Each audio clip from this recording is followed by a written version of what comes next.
What if I were to suggest that you play a key role in the awakening world? And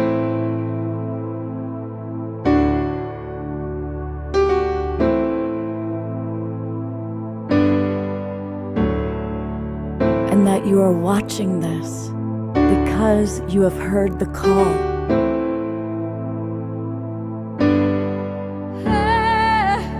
We can start right now by opening our hearts and minds.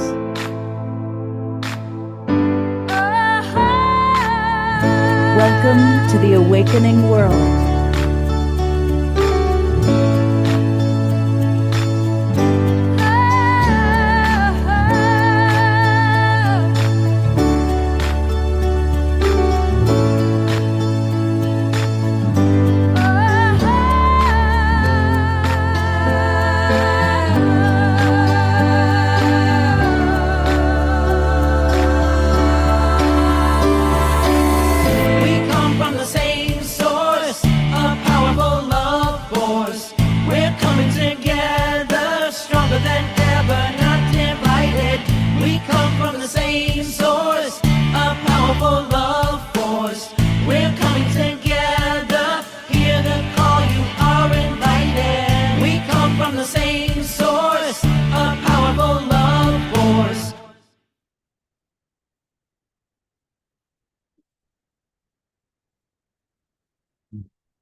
Good evening, everybody, and welcome to the Awakening World. I'm Love Coach Scott Katamas, and I'm really excited about tonight's show because we have several wonderful people with us.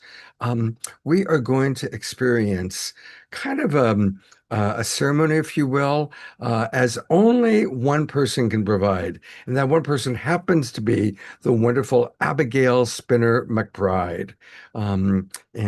She always just brings so much really unique love and juiciness to the show. So we're going to have a whole experience with Abigail in a few minutes. And then we're going to also meet, he's been on the show a couple times recently, and he's got a really exciting book that is right down the line of what our interests are. And of course, I'm talking about Choa White Eagle. And another friend of ours who's been on the show many times, who also has a brand new book, my longtime friend, Karina Lapuma. Would you believe we've known each other for over 40 years? She was 6 when I met her.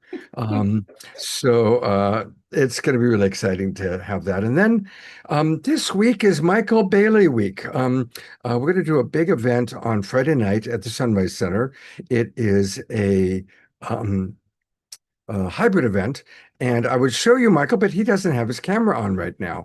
So you'll just have to wait and you'll meet Michael in a little bit. We will have prayer time with Diara. And as always, we're going to start the show in my favorite way to do it. I know it's your favorite way as well. Our beloved Omashar. Take it away, partner. Take it away. Yes, that sounds like a song right there. And thank you. It's my most exciting way to start the show too.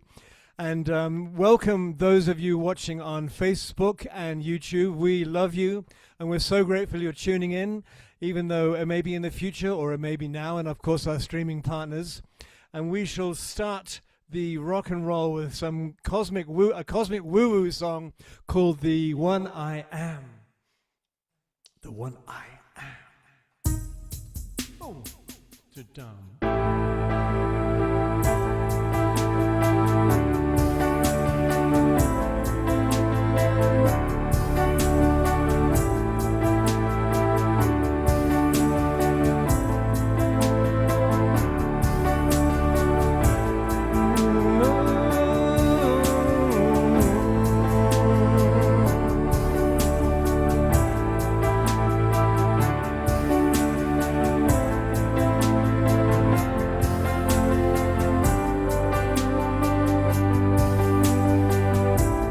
One I am has always been here,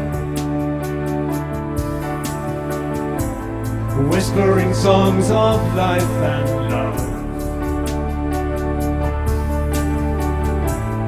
Come with knowing our day draws nearer.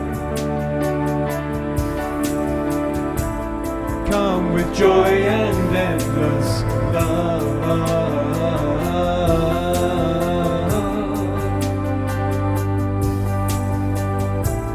Sacred dancing breathes our heart song. Silent yearning keeps alive.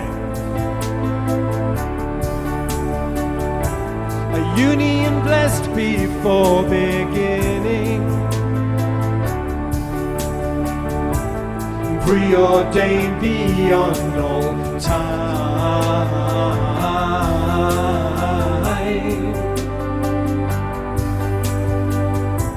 Each step I take is one step closer to you. A joyous stride into the new. Each breath I breathe takes me inside your heart. Now I remember how to feel, and I remember how to fly.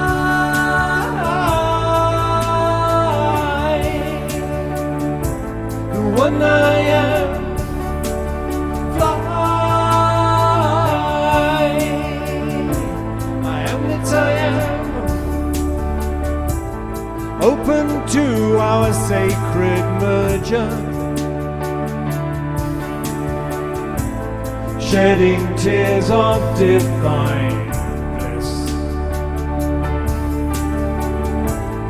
Every movement tells a story.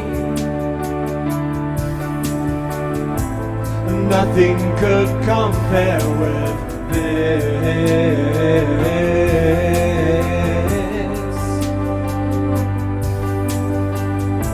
So here in fullest understanding,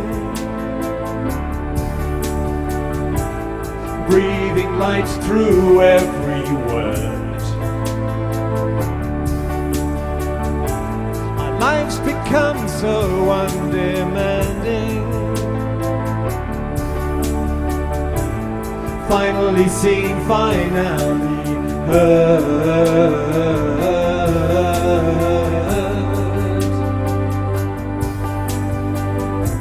Each step I take is one step closer to you. A joyous stride into the new. Each breath I breathe takes me inside your heart.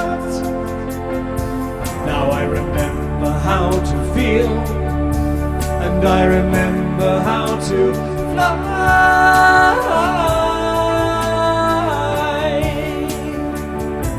The one I am, fly. I am that I am. The one I am. I am that I am. The one I am. I am that I am.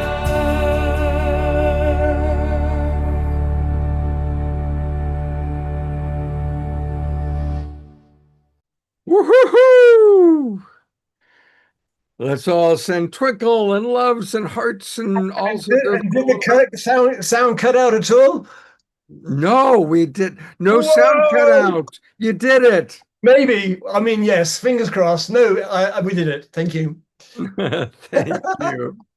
Although it was actually kind of always funny when everybody was dancing and they would cut out for 2 seconds and everyone freeze like, and then it would start up again. I mean, it was almost like It's like life, isn't it? There's a thread in it, and if the sound stops, we stop. But why don't we just keep on flowing? It's a good lesson. it is. It is. We're going to go to Abigail in a moment, but I do want to just acknowledge a couple of the wonderful comments. And I'm curious, I should have asked how many of you were able to make it to the beautiful event Becky Suzik and all her friends put together just before this with Becky and Dot Maver. I saw that Dia Therese was there and Carol Craig was there. I had clients, so I wasn't able to be there, but I know that many of you probably It attended. was actually So- quite phenomenal. There was many of us there, and they did a beautiful dance directly from Hiroshima, the Peace Dome, and I managed to watch it until about quarter after. And so it was wonderful watching, joining in with Dot Maber in the Global Silent Minute, because at least 2/3 of the people on the call were from Japan itself, and so there was an absolute. You could feel the wave. You could feel that let peace prevail on earth vibe. So yeah. Beautiful. Yeah, I'm glad to know that. And isn't it wonderful, all these colleagues we get to collaborate with? I really love that. It's amazing. It just, you've been doing this show, Scott, for 6 years, but you have connected so many people up, and we're all finding each other, these imaginal selves, and we're all doing it together. It's amazing. And so, I mean, lifting the world, I mean, whatever you want to call doing it together, but whatever, we're making love together, okay? And We always talk about how the caterpillar, goes into its thing, it dies, it turns into a goop, and the imaginal cells find each other and to create the butterfly. And we are the imaginal souls finding each other. it really is that. And people used to say, why are you just preaching to the choir? Why didn't you go out and preach it to the world? But the choir is so huge now that the world can hear it, right? It's Exactly. massive. Thank Exactly. you. Thank you very much. I really like a lot of you, talked about all the different things happening for Lionsgate. And so many of our friends and colleagues, Donnie and Heather in Black Temple, Eden Amadora, I had dinner with her 2 nights ago, and all of our friends that are doing amazing things, including us. We've got a great show planned for Saturday. But I really want to read what Dia Therese wrote about the Lionsgate. I think it's beautiful. She wrote, it's simple. The lion and the lamb shall lie down together. That's 8-8 for me. Portals opened to welcome peace. So, Dia Therese, from your beautiful words, your mouth to God's ears, may it be so. I love Abigail McBride. It's just always exciting for me when she's on the show. And we always say she's such a busy person. We have to book her sometimes 6 months in advance. But here she is. And of course, some of you that are old timers remember her, and you'll also remember her husband, the great magician, Jeff McBride. But for those of you who don't know Abigail, let me tell you a little bit about her. She wears many hats. She is truly a Renaissance woman. She's a singer, a musician, a belly dancer, a mother, a magician, a teacher, and much, much more. She's twice won the International Pagan Music Association Award for Best Female Artist of the Year. And we love pagan on this show, and we're going to get to experience some of her musical offerings in a few minutes. She's known as the High Priestess of the Family of Fire, holding center of the Vegas vortex with her husband, our beloved friend, Jeff McBride. And together they run McBride's Magic and Mystery School in Las Vegas. It's both an online event and it's worldwide, world known. Abigail's been playing music since she was 4 years old and has been teaching drumming, movement, and meditation classes since 1992, which, if my math is right, that's a long time. That's 34 years. Yeah. Her most recent album, Communion of Earth and Sky, is now streaming on all platforms, including our friends at Bandcamp. And we love Bandcamp. That's who we always like to support. Bandcamp Friday, this Friday. Oh, okay. So let's definitely, I'll make sure I go to Bandcamp and promote Abigail's album, Omashar's albums, plural. With no further ado, I welcome our dear friend, Abigail Spinner McBride. Welcome. Thank you, Scott. It's truly an honor and a pleasure to be here with all of you, and I'm so grateful for the opportunity.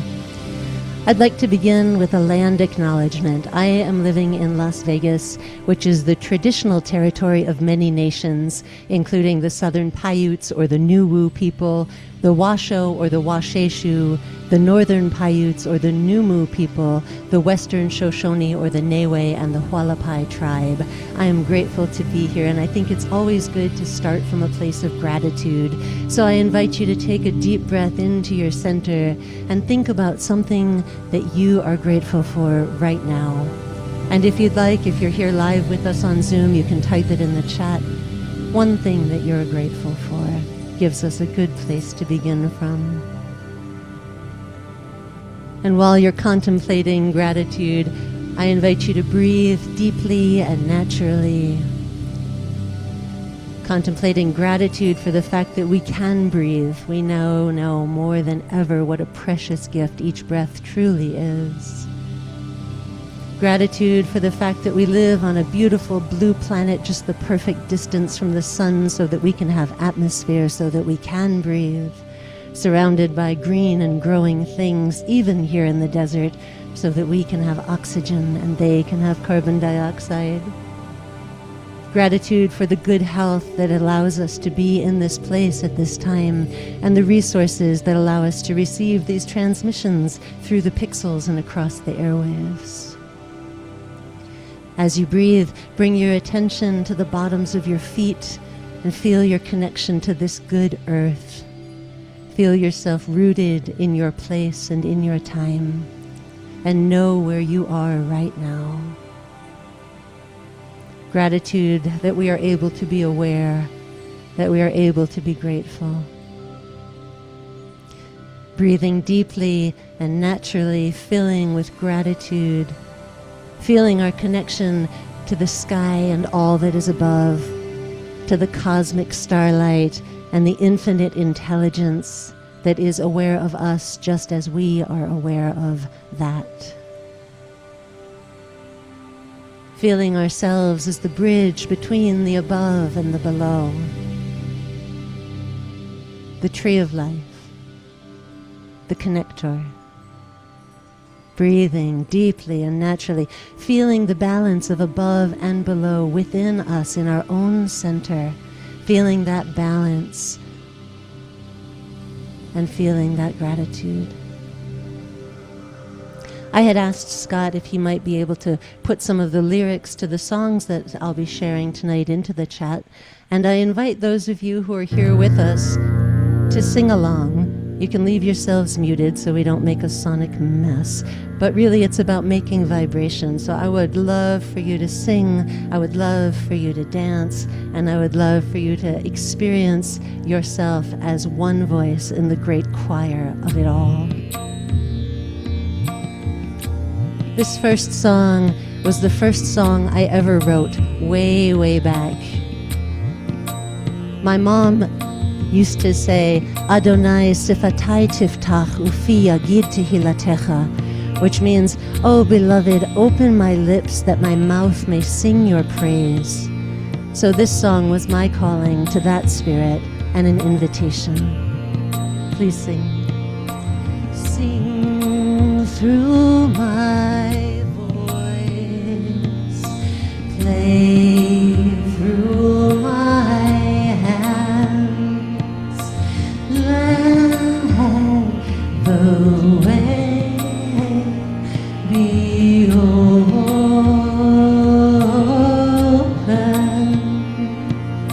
Sing through my voice, play through my hands, let the way be open.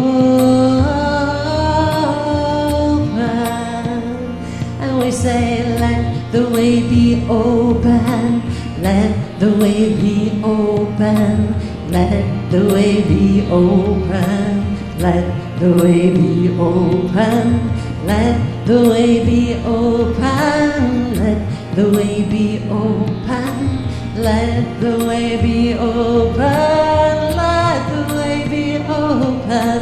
Sing, sing through my voice, play through my hands, let the way be open.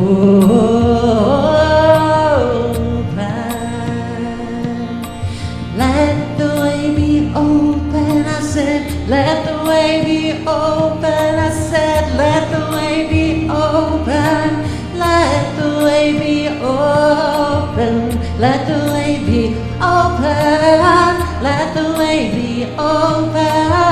let the way be, let the way be open. Sing, sing through my voice, play through my arms. Let the way be open.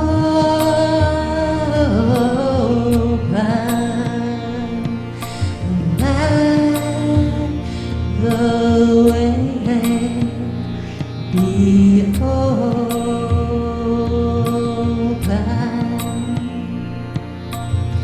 Part of we know how the way is opening is when we're able to let go of our fear, to let go of our judgment, and to open ourselves to the blessings that each moment has to offer. So Scott, you can put the lyrics for that second song in now and we'll roll right into it. Free the mind from judgment, free the heart from fear, releasing expectation, bringing spirit here. Free the mind from judgment, free the heart from fear, releasing expectation, bringing spirit here. Open up our minds, open up our hearts, open up our voices, let the magic start. Open up our minds, open up our hearts, open up our voices, let the magic start right here,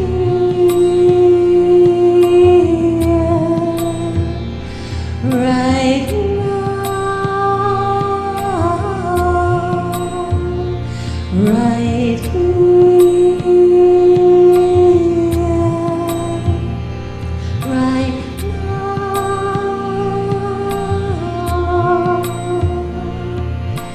Nice thing about almost all of my songs is that all of the parts work together. So if there's one part that you like, just keep singing it and it'll fit right in with the others. Free the mind from judgment, free the heart from fear, releasing expectation, bringing spirit here. Free the mind from judgment, free the heart from fear, releasing expectation, bringing spirit here. Open up our minds, open up our hearts, open up our voices, let the magic start. Open up our minds, open up our hearts, open up our voices, let the magic start right here,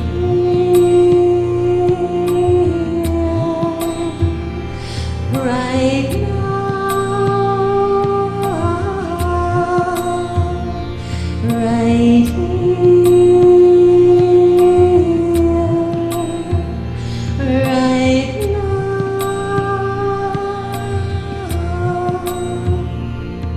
May our minds be free from judgment, may our hearts be free from fear. May we release our expectations so that spirit can be here. Free our minds from judgment, free our hearts from fear, releasing expectation, bringing spirit here. Ah, bringing spirit here. We are bringing spirit here, bringing spirit, bringing spirit, bringing spirit here. We are bringing spirit here, yes, bringing spirit here, bringing spirit, bringing spirit, bringing spirit here.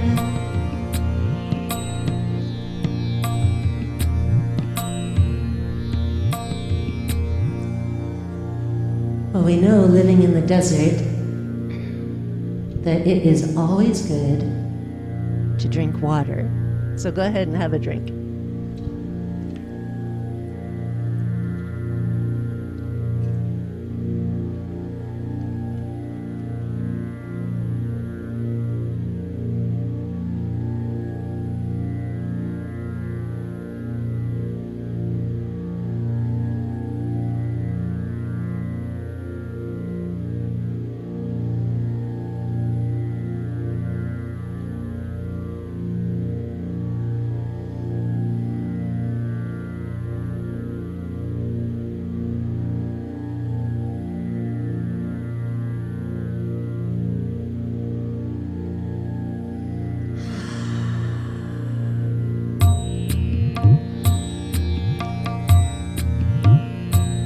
So this song is a calling and an invocation where we honor the four elements and the four directions. Scott's going to put the lyrics in the chat for you. And I invite you to sing along on the chorus if you'd like to.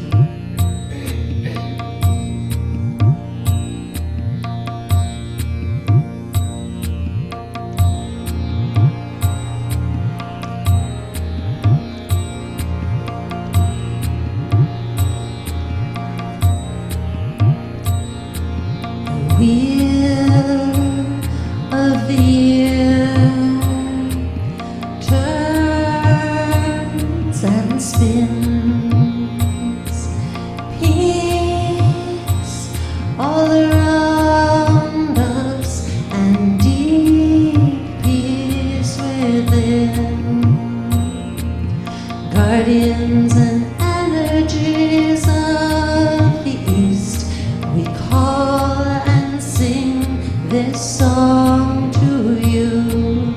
Bright bird blazing in the morn, breath bringer, light lifter, rosy dawn, come from around, come from within, bring the gifts that are yours to bring.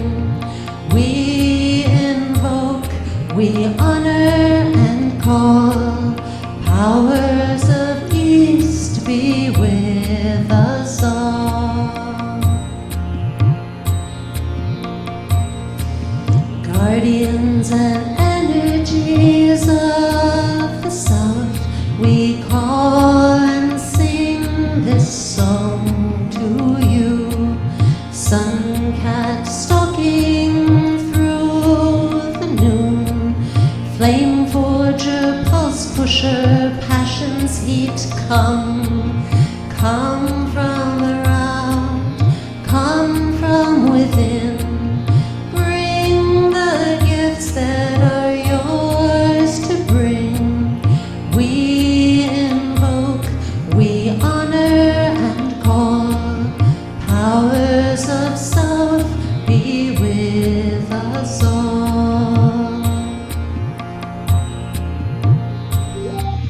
Guardians and energies of the west, we call and sing this song to you. Silver wave rolling at evening time, tide turner, dream dancer, twilight hush, come from around, come from within, bring the gifts that are yours to bring. We invoke, we honor and call, powers of west be with us all.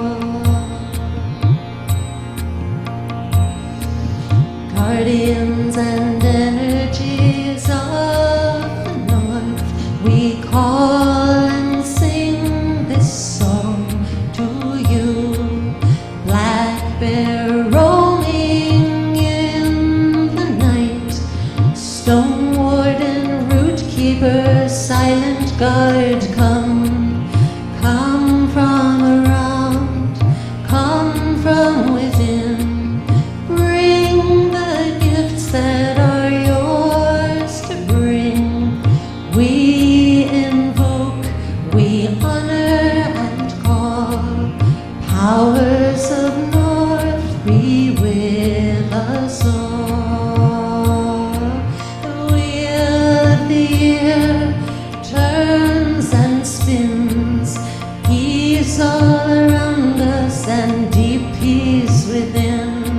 The wheel of the year turns and spins, peace all around us and deep peace within.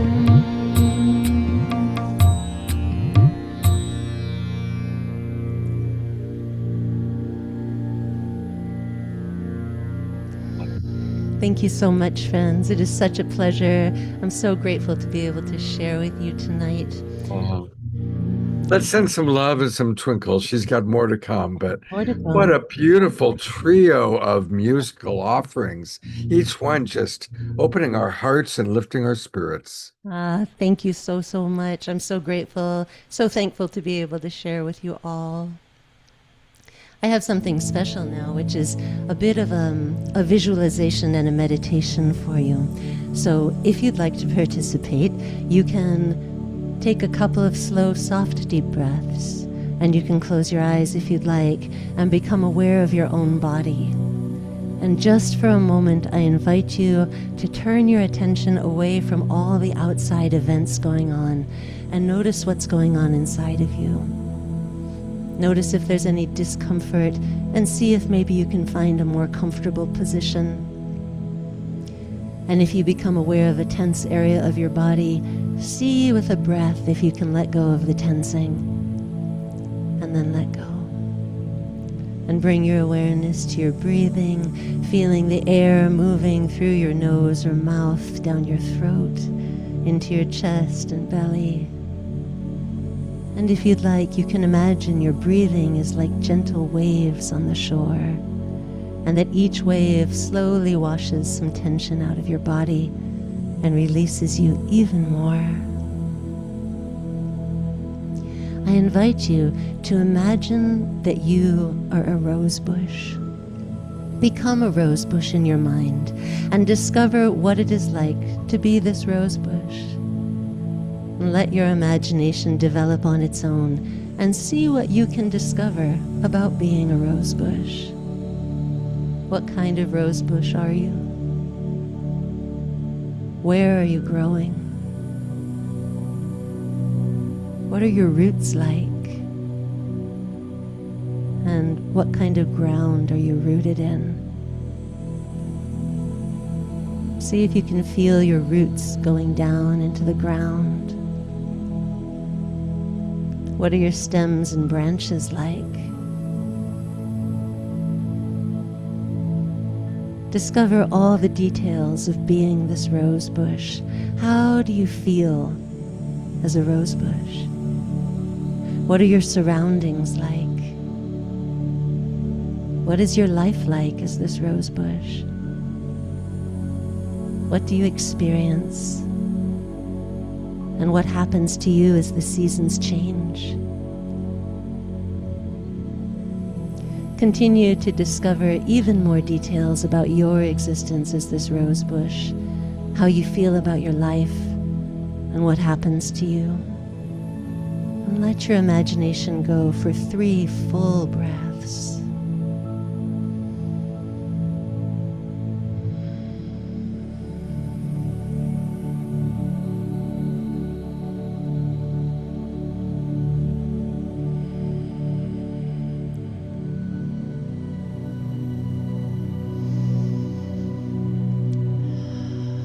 In just a moment, I'm going to ask you to open your eyes and return to us here and to express your experience in the chat of being a rose bush.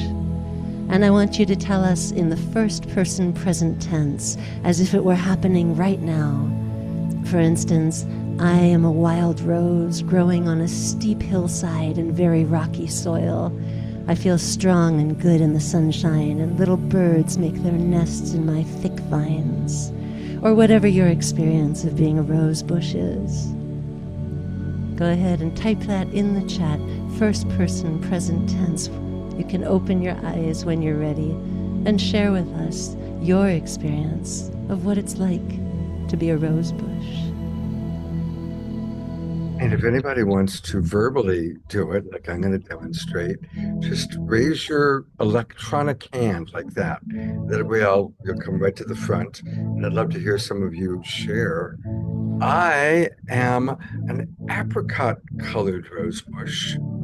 And I am on the same property where Scott lives, and I'm right overlooking the San Francisco Bay. And I have right now 8 roses that are in various stages of bloom, and feeling the air and feeling the water so close by, and the appreciation of the humans that smell me and sometimes clip my rose and take it away, to enjoy throughout the day and however they do brings me so much pleasure. Beautiful.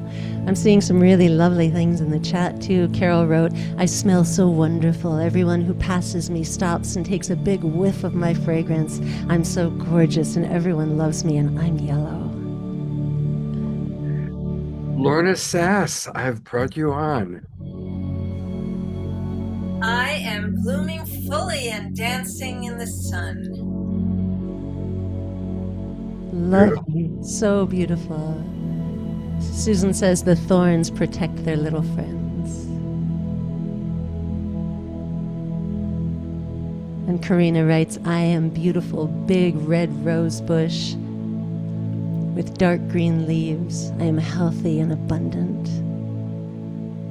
Oh, these are so lovely, friends. Thank you so much for sharing them. It's really, really beautiful to see how you are as a rose and for us to witness each other being these beautiful roses. You know, Abigail, our show is all about transformation. So I'm appreciating that Reverend Jeffrey wrote, my rose bush turned into a sunflower. Oh, there you go. I love it. And Carol writes, I am a beautiful rose bush basking in the sunshine, blooming fully with pink roses. I'm always appreciated and well cared for. May it And be so. Yes. Sylvia has raised her hand. So Okay. Sylvia, I'm putting you on camera and unmuting you. I am a peace rose blooming in the garden at the Heath Health and Rehab Center in Heath, Ohio. And I am in the smokers section of the garden. And so I share my blooms with the residents in their wheelchairs and their walkers. I love it. That is so beautiful. Thank you. Oh, thank you, Sylvia. That made my day. Do you want to read the remaining ones, Abigail? I'll read a couple. Let's see. I saw Dia said, I am a white rose in the snows of the Sawtooth Mountains. And Eleanor wrote, I am a rich pink rose bush, complete with thorns. I invite you to love all of me, leaves, flowers, and thorns, roots and stems. My aroma is captivating, and I'm happy to see your smile as you pass by. So lovely. People can keep sharing in the chat. It's really wonderful to see. I love that Karen's daughter's middle name was Rose.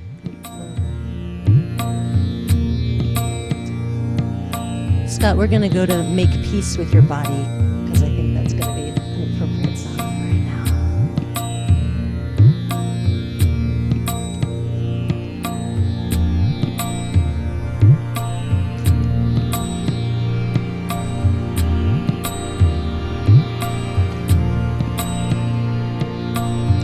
Make peace with your body. Make peace with your soul. Make peace with your center. Make peace be whole. Make peace with your body. Make peace with your soul. Make peace with your center. Make peace be whole. May peace prevail. May peace prevail. May peace prevail. May peace prevail. Make peace with your neighbors. Make peace with your friends. Make peace with your family. Make peace transcend. Make peace with your neighbors. Make peace with your friends. Make peace with your family. Make peace transcend. May peace prevail. May peace prevail.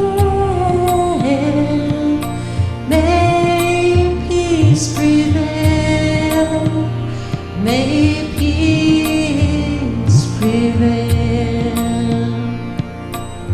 Make peace in the present. Make peace for the future, make peace at last. Make peace in the present, make peace with the past. Make peace in the future, make peace at last. May peace prevail. May peace prevail. May peace prevail. May peace prevail. All together. May peace prevail. May peace prevail. May peace prevail. May peace prevail. May peace prevail.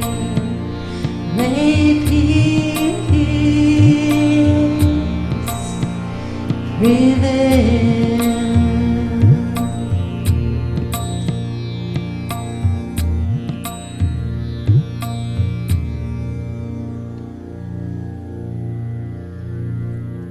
Friends, thank you so much for having me. It is such a pleasure and a joy to share time and space and imagination and rose bushes and breath and music with all of you. Scott, thank you so much for asking me to join you tonight.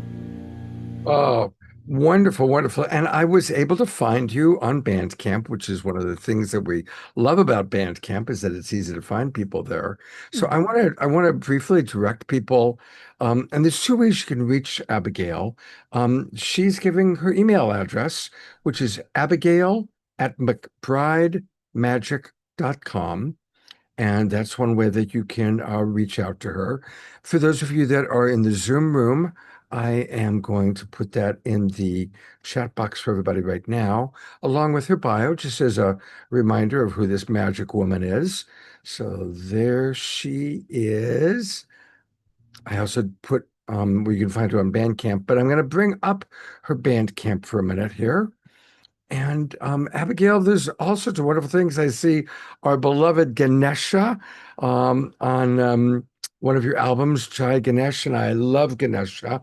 He is my favorite. Just love him. And tell us a little bit about some of these offerings so people know which ones to buy. Well, Communion of Earth and Sky is the newest album, and that is a full-on alchemical ritual. So anyone who is experienced in the paradigm of alchemy or is familiar with Western ceremonial magic is going to find some real hidden surprises and treats there. My previous album was called Mindful of Music, and that's a collection of songs that was born at our Sacred Fire Circle gatherings. My daughter Nico did the album cover art for both of those. And you can find a lot of my songs. I know someone had asked for that May Peace Prevail song, and I'll put it in the chat which album that one was on. I've actually released quite a number of albums. Some of them are on Bandcamp and some of them are on Spotify and other streaming platforms. If you look on Abigail Spinner McBride or Abby with an I, Abby Spinner McBride, you'll find me there. And of course, email me. Please keep in touch, abigail@mcbridemagic.com if you have any questions at all. Thank you again, Scott. Let's go to Gallery View and all send her love, twinkles, and appreciation. What a beautiful, beautiful, just an amazing 40 minutes. Thank you so much, Abigail. Thank you. Love you very much. Love you too. Wow. All right. How are you all feeling? My heart is just so open from her beautiful music. And we've got amazing presenters, and I'm really happy to bring on right next is Joa White Eagle coming to us from his van. And welcome, Joa. It's great to have you back with us. Thank you. He's been on the path of awakening since 1976. And if my math is correct, that's 50 years ago when he had a near-death experience from a motorcycle crash. For 50 years, he has studied and educated a large array of holistic healing and spiritual practices, earning 2 master's degrees in spiritual psychology. And for the last 14 years, he has been educating a master's degree in holistic psychology at the Spiritual Leadership Academy. And so he's an extraordinary guy, and you've got a new book to share with us. So tell us a little bit more about yourself, and would you like our audience to know? Yeah, I still got that song in my head. Yeah, Let me too. peace prevail. Yeah, let's keep that I song in hope our it's heads. okay with you, Abigail. I recorded a little bit of it for myself to just be able to sing some of these to myself. Absolutely. That's how you know it's working. It's working. It's working if it's sticking in your Yeah, head. because Also I'm going put to be them- doing Go ahead. a peace walk. It's a global peace walk that's happening on the 19th of September here in Sarasota. So we'll be at a big park, a lot of people, and I'm going to sing that Great. song. Make it your theme song. Yeah, I'll let people know who it came from. Thank you. So, all right. Well, yeah, I've been teaching spiritual psychology for 14 years. The college used to be called the University of Mount Shasta. That's where I lived for 21 years, and then it also was called the I Am University of Spiritual Psychology, and then we just recently changed it to the Spiritual Leadership Academy, and yes, I have a book coming out, and I'm very excited about it. It's called Celebrating Christ Consciousness. True happiness is not rocket science. And yeah, so I was guided to do this book and didn't really know where it was going to go. And then I was guided to get into study the Gnostic teachings of Christ, and it just blew me away. It's really fascinating, this information that's come out. There was actually 2 Christianities. The outer teachings, which you see, most of the Christianity you see today is we would call the outer teachings, which is about belief. And you must believe. And which to me has become a spell, to tell people how to believe. So the Gnostics is very different. Gnostic gnosis means to know, but not intellectual knowing. It's to know who you really are, that you are spirit, and to not just intellectually know that, but to really get it in your bones. And the teachings are amazing, and so much of it came through Mary Magdalene. And so this, I tell you, what happened was the Gnostics were killed. If they, eventually if people found out they're teaching it, they'd kill them. So, and they burned all the records, they thought, but some Gnostic monks, this is back like 150 years after Jesus' passing, these Gnostic monks saw that, they're going to have to burn their records or get in big trouble. And so they put them in a jar, a big jar, and buried these records in the Egyptian desert. And they were found in 1940s, and they couldn't figure out how to read them until the 1970s. And really, it's just not really recently that these interpretations are really coming out, and it's just blowing people away, blowing me away for sure. And it's very much about what the monad is. The monad is the oneness. It is also called the Godhead. But what I love about this teaching, because I've studied the I Am teachings for years, and love it. And but there's kind of a reaching up. It's like, oh, there's all the angels and but the way the monad is taught, it's the ground of your being, and it's really shifting me. I'm a triple Aquarian, so I tend to really be up there in a lot of ideas, and it's really grounding me in spirit. and to really study this and learn to practice it. It's very direct teaching too. So in other words, this information came mainly from Jesus after his resurrection. For the weeks afterwards, he appeared to the disciples, certain ones, particularly Mary Magdalene, John, and a few others. And this is the direct teachings. In other words, when he taught in the Bible, he taught in parables, he taught very poetic, so people could read it in different ways. But most of the Gnostic teachings are, this is the practice, like yoga. This is what you do. And so he really taught us how to do what he did. And so that's what's really there. And so I'm bringing this through in my book to make it as simple as possible and understandable. And it's very exciting. Very exciting. Yeah. You know, you're speaking our language, Joe. So, you know, we've had many people sharing about the Gnostics book. Okay.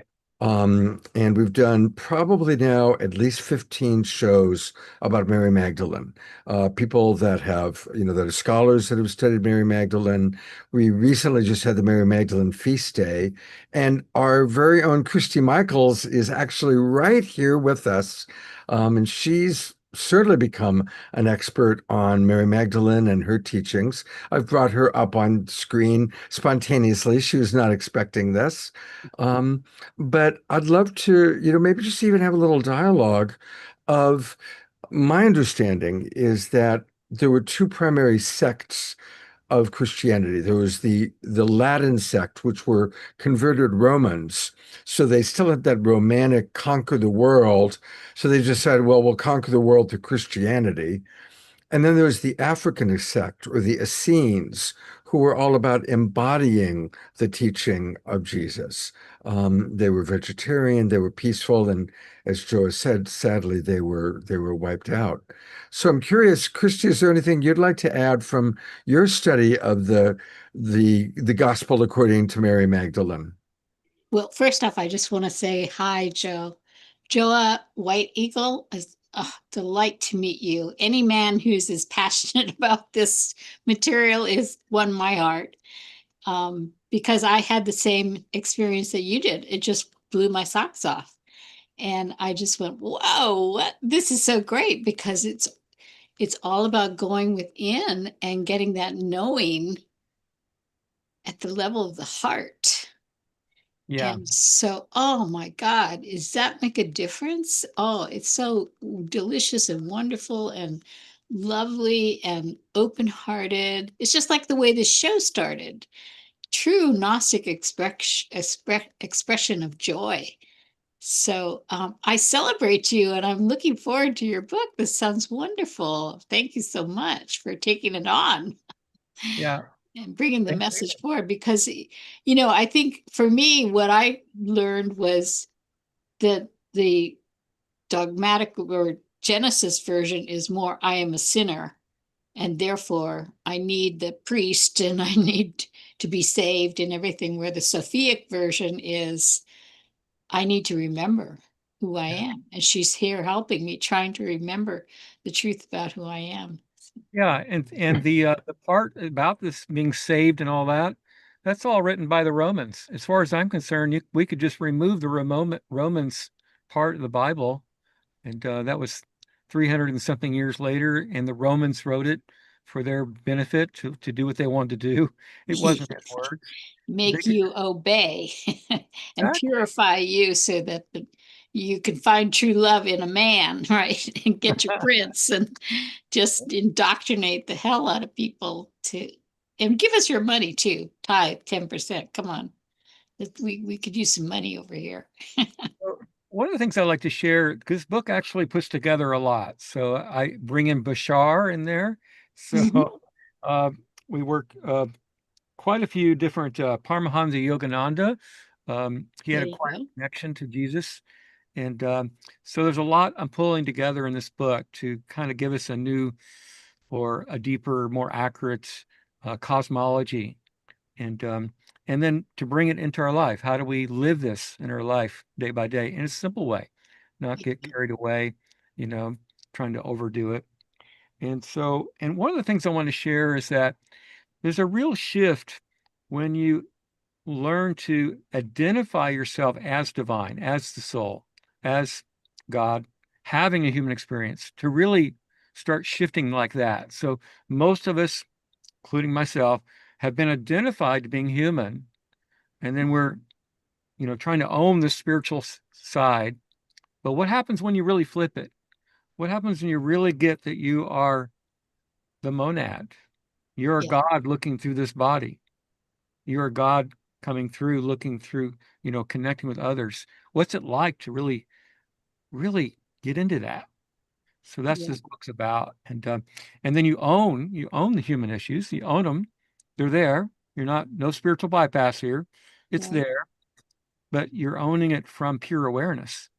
And that's It's when, perfect that Scott put you and I on together too, because the other piece of it is the balance. Because in order to be whole, you have to have both masculine and feminine, and the pleroma, which is all that is the fullness of the divine, is balanced. And we have fallen so out of balance. We have only the patriarchy up here, and the divine feminine has been this little blip on the radar screen, just barely getting noticed and visible. So this all brings it up forward and brings it together, and then we have true oneness, and Yeah. we can know that we are all made of the same cloth, the love of God. So exactly. this Yeah, freedom- share that the true Trinity is the Divine Father, Divine Mother, which is the Holy Spirit, exactly and the soul. It's us. right. So that's the true Trinity. And then we have the bioenergetic cross, which is the higher self merging with the lower self at the heart. Right. The male and the female merging at the heart. So we go totally into that. This is Christ consciousness, when we merge the opposites into oneness. Exactly. Yeah. And what's wonderful is now the science is coming on board with us because of the work at Heart Math Institute has been done, Yeah. that the brain and the heart has many neural receptors. So even just touching your heart and just taking a moment to drop into the stillness and just feeling that love, that connection that is in you, because you carry that divine spark of the monad in you as you. So, and it's not going anywhere, and it just wants to come out. It's like the divine expression is available to us once we remember who we are. So anyway, I'm so grateful to you. I love it when a man takes on this path. And so I honor you, and hats off to you. And thank you, Scott, for bringing me up. Absolutely. Thank you, Christy, for your work that you do. And I love that you've combined my personal master teacher, Paramahansa Yogananda, with this work. And you mentioned, of course, Bashar, who has been on the show, and I've known Daryl Anka going back to the 80s. So we go pretty far back. I'd love for you to share something personal. What is a personal revelation or a truth that's come through this that has touched you and your heart personally? It's always, Thank you for asking that question, because that's where I really want to get to. And this book actually starts off with 3 crises I've been through in my life. And so it's really about how to shift crisis to Christ consciousness, how to make that shift, because that's kind of happens. Like when we go through crisis, that's when we really reach deeper, right? That's when we yeah. the next level. And so that happened in my life 3 different times. And so I go into that in very detail. But if I were to go to one thing that's really, I want to share here, that I really get out of this. And I have a healing method called the Freedom Code. And so I clear all these different emotions. But I tell you, the number one emotion that we've got to clear, that's one of the most challenging emotions, is unworthiness. Yes. we like don't feel worthy of the divine, of the source, of the infinite abundance that's available to us. And because the way we were raised, because of all the religious programming, on and on, it just goes on and on. So the real work is if you just focus on I'm worthy, and also own those parts of yourself that don't feel worthy, because as you own them, it creates a shift. You really start choosing it when you own those parts of you that are feeling unworthy, because it's insanity. It's the insanity of the human race. So that's the main thing I want to share here, is that I've went through a lot of neglect when I was very, very young, and that led to feeling very unworthy, and had huge money problems, and because I didn't feel worthy. That's really what it's about. And so, and as you connect with the monad, with source, with the unctional love, with the infinite within, you realize what a joke that is, because we are in this infinite abundance, in the monad, in the oneness. We are one, and everything comes, everything. And I've been proven wrong over and over. That subconscious mind thinks I'm unworthy and I'm not going to get what I need, and then I get proven wrong over and over. What I really needed does come after all. And so it's time we get it, that we're all worthy. You're absolutely right. I believe that shame, I call it shame, is the great human epidemic. And sadly, the Roman approach to Christianity became a shame-based religion. Like you all just said, it was all about sin.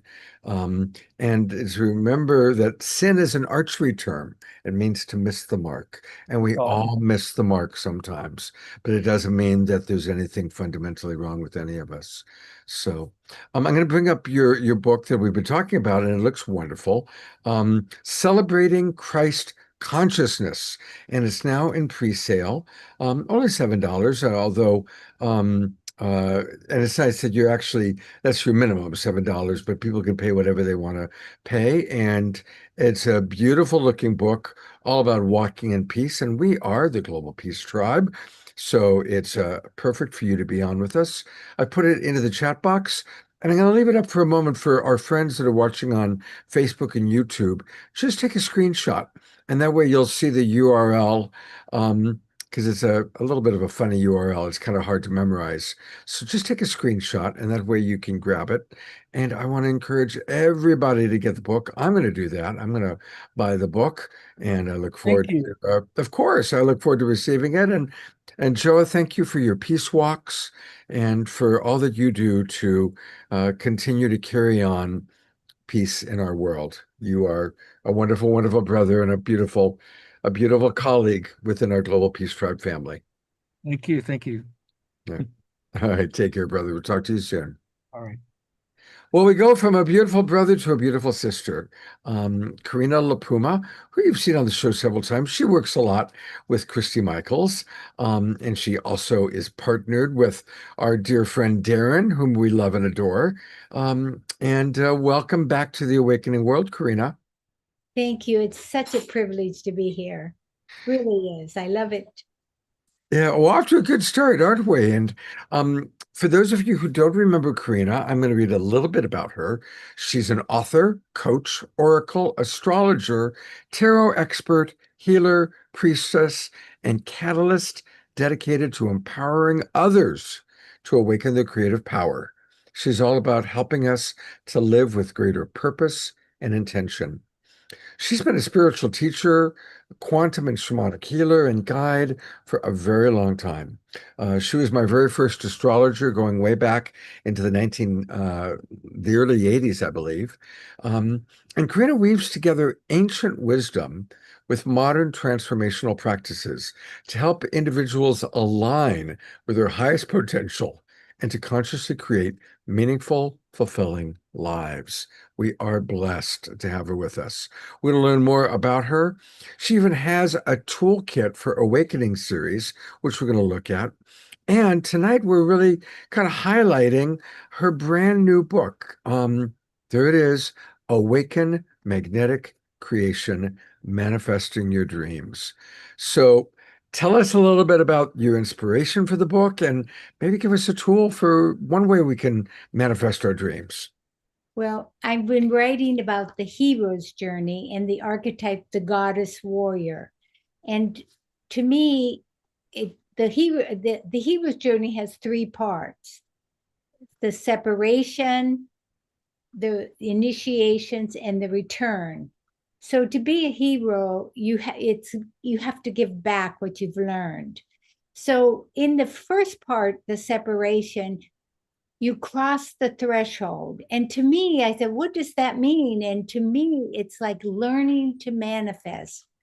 Because when you manifest, there's an amazing power that we have. I wrote 2 chapters in this book, and I really like my books, of course. They're my babies, but I wrote these books because people don't read a lot, and they have a lot, big print and lots of pictures with words on them so that you can read them, like just look at the pictures and read the memes and get the story. But the concept of crossing the threshold is to really acknowledge that this power is innate in us. Now, 2 of my chapters show us, because we weren't taught this, as Joa said, not only self-esteem, but also that we have this power. So I went from the Bible to the Dead Sea Scrolls to all the way up to New Thought movement and all the different people that have told us. It was like I was trying to convince myself or teach myself that we really have this magic wand inside us and we're creating consciously or unconsciously. So that is the first step of magnetic creation. And magnetic creation is a little bit different than the law of attraction. I have the 12 laws of manifestation, and one of them is the law of attraction. But basically, it's about being magnetic. When you're magnetic, you allow. It's the goddess nature. So to accept what is. One time we were hiking and Darren asked me, what does it mean to be a goddess? A goddess resists nothing. So that allowing, accepting. So when we live our life in that space, we're not resisting, we're not pushing against the river, we're in the flow. So you do this by doing your inner work. We have to, I do have a toolkit, and one of the parts in the separation is the belly of the well. And I have a book called Awaken from the Pain Body. And that's about 14 emotional patterns that we have. So these are our conditionings. So we need to look at our conditionings and I have another book called Awaken from Ego. And that's about looking at our beliefs and our ego fixations, and the Enneagram, I study that. So these are the ways we truly get from the resistance, is do the inner work, look at these patterns inside us. So once you acknowledge that you're magnetic and that you have this magnetic power, it's important to know, what do I want? And we're told by the shamans that we always start for the good of the whole. Because when you start with the good of the whole, you have the universe has your back. It kind of allows you to move and flow. So every day, couple times a day, I'm really trying to use magnetic creation.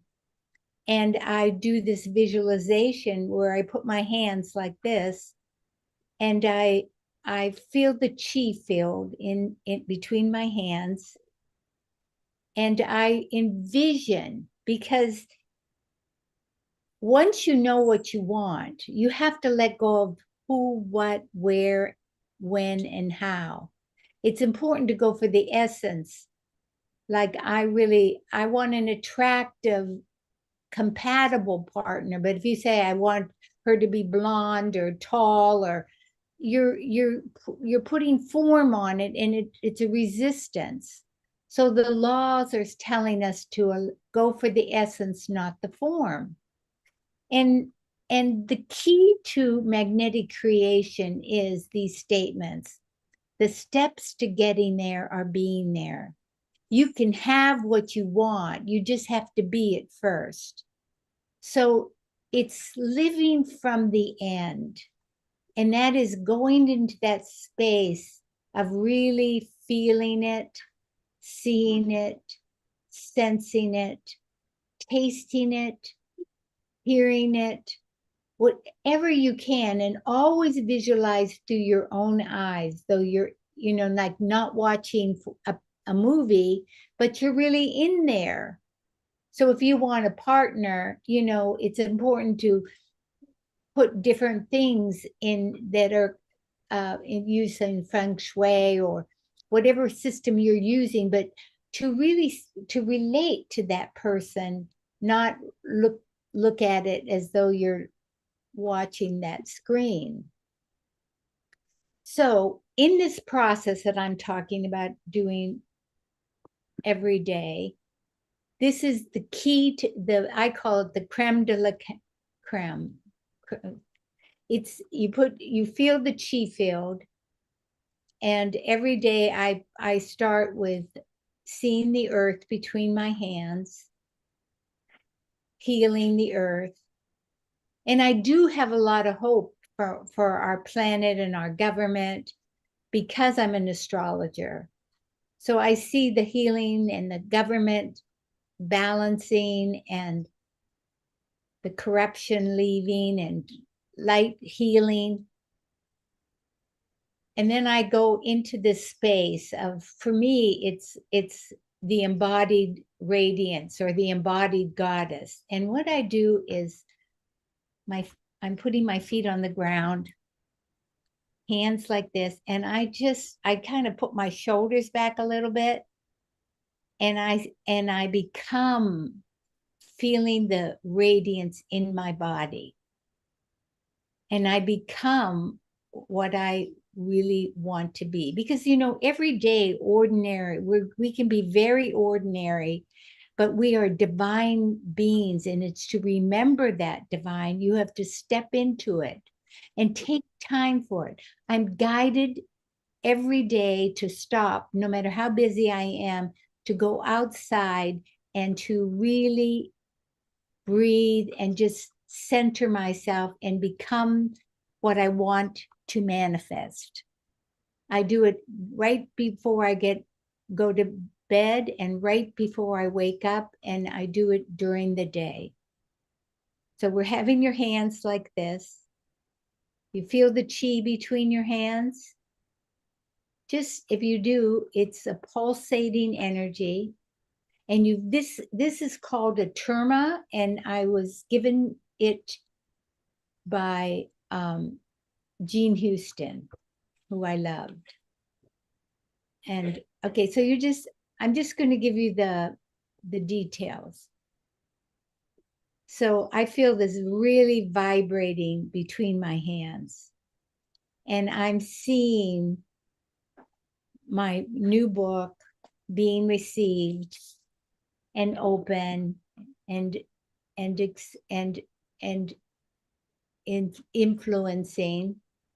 I'm feeling my body strong and healthy and vibrant, my mind clear and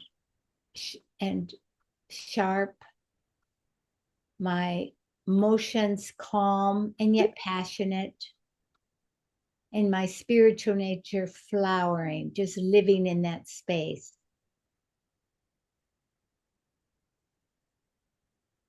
And then visualize whatever you desire in essence, as much detail as you can. You can hear people telling you, congratulations. You can hear yourself talking to your friends, or your friends telling you. You can smell the aroma or sense the feeling inside you.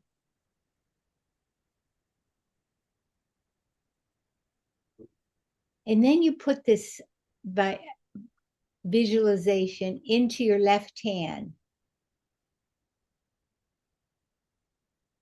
And you bury it in the past, because this is a quantum manifestation. And the past and the present are one. So anywhere, it can be a drawer, it can be a mountaintop. I do it in my backyard on one side. And then I start again. And I do the same thing like I've never done it. I put my shoulders back, feel the light come in. I visualize my book being filled with light. My body strong, my mind clear, my emotions calm yet passionate.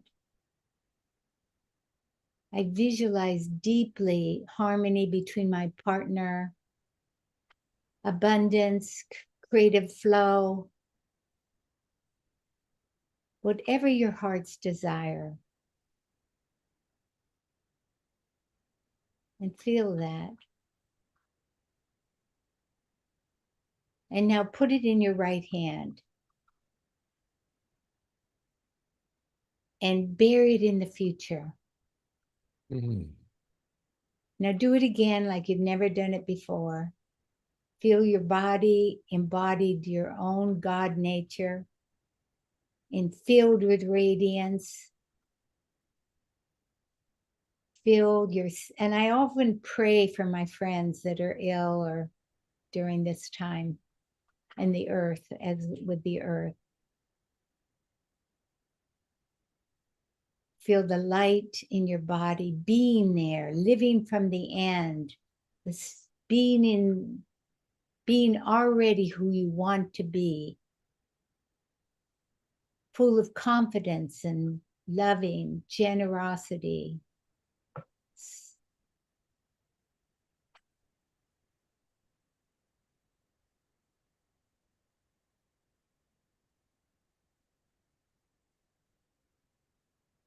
See what you want to manifest. Be who you want to manifest. Do what you want to do. Feel it, see it, taste it, hear it, touch it, become it. And now take your hands and put them on your head and bury it in your body. And feel the chi that you build through your hands going down, down in your body.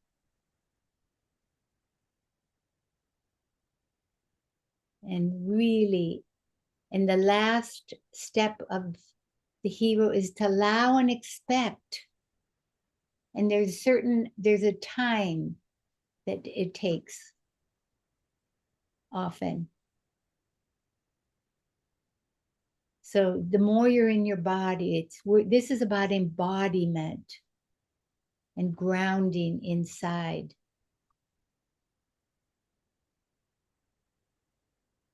Mm.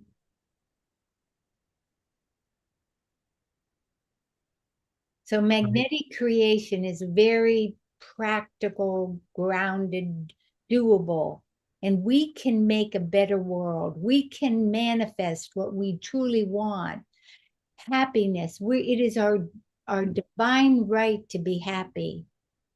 So start consciously creating, because you're unconsciously creating. And then when feelings come up, take care of your feelings. Let them flow, let them go, and allow your spiritual essence to shine and your practical dreams come true.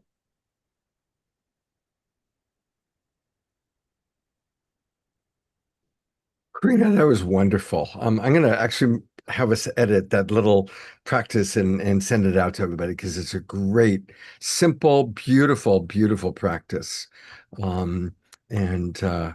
Certainly anybody who wants to put in the chat box, if you had an experience, pop it in. I'll read what you have to say. And I also want to show people how you can get more of Karina. And I'm going to show you a couple things. Her website is a wonderful place to start, and it's soul-source.org. I've got the hiccups.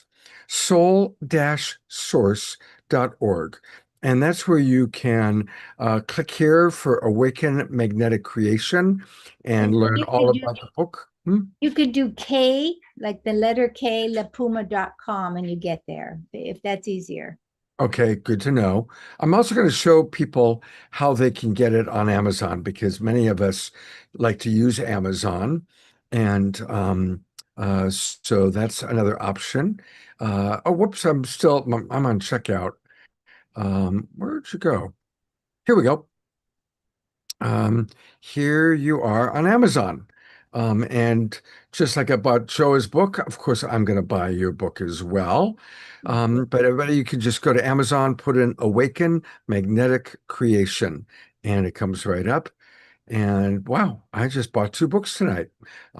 So Karina, thank you so much. Yes, Scott, for doing this wonderful work and bringing this huge tribe together. It is such a joy, and he was a wonder boy back then too. I've had a very blessed life. I've had a very blessed He life. was a producer like a teenager almost in LA. I mean, he was amazing then and is now. Yeah, well, thank you. Likewise. It's amazing that we've known each other as long as we have. It's really beautiful. It's wonderful to watch how you've grown and evolved. Now, I've got to ask you, you said that you have hope for the government and our future because you are an astrologer. Can you share with us a little bit about that? Well, there is a mini trine with those transpersonal planets, Uranus, Neptune, and are in a trine. Now, in the 60s, they were conjunct. And so that revolutionizing energy is now in a very positive and transformational energy. Now, it's not manifesting in the world as we see it now, but it is the seeds are right there. And in the midpoint of that is Neptune. So these universal transpersonal, they're called the ambassadors of the galaxy, are moving together for 3 years. Now, Pluto's in Aquarius, and every time Pluto was in Aquarius, there has been a misuse of power. And the French Revolution and the United States, even though the Constitution was in 1776, the country did not form until 1881 and 1781 or 1783 when the Treaty of Paris. But this was Pluto in Aquarius. I mean, we became a country, but we were fighting. So this is a time of, it's for the people, by the people. And we recently had a Pluto, Jupiter forming like a 4-legged structure, which is expansive and grounding. So this gives me so much hope in the world that we are in a positive, universal, transpersonal time. So I am sure inside that this is the last, stronghold of the patriarchal, the top-down power that they're holding on for dear life, and they're trying to get everything they can. But it's like we're going to succeed. I believe it. Beautiful. I believe it too, but it's wonderful to hear it from your astrological wisdom, because you are a wise astrologer. So that's great news and very, very exciting and inspirational. So, Karina, thank you so much. There's some chat messages coming to you in the chat box. And we're going to go to Omashar for a song, but Diara is asking for people to put your prayer requests in the chat. And when his song is complete, she'll make her prayer list. We still have another wonderful presenter, Michael Bailey, but Diara is becoming more and more efficient in her prayer gathering. So I want to acknowledge and appreciate you for that, Diara. And again, thank you, Joa, Karina, and of course, Abigail. And we've got a lot to integrate, and the best way to integrate all of it is through the music of Omashar.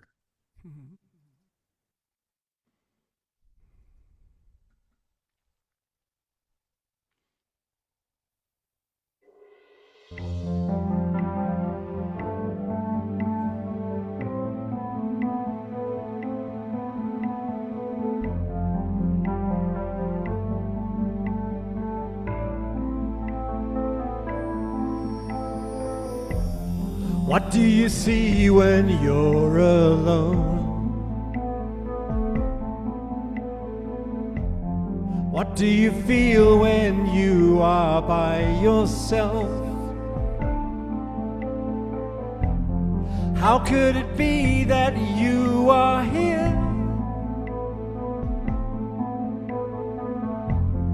Isn't it strange the way things are? Look at the river flowing by. Look at the colors of the butterfly. How do you feel about your life? Isn't it strange the way things are? Like a dolphin in the ocean, I can hear you calling me. Come on and you say, the water's fine, I have come to set you free. You have never been alone, my friend, I was just a thought away. And there's a deeper love that's holding you, and it's here to lead the way.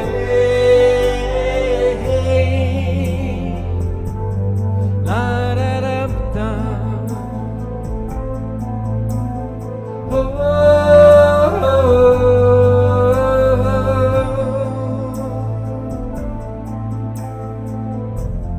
Now that you see you're not alone,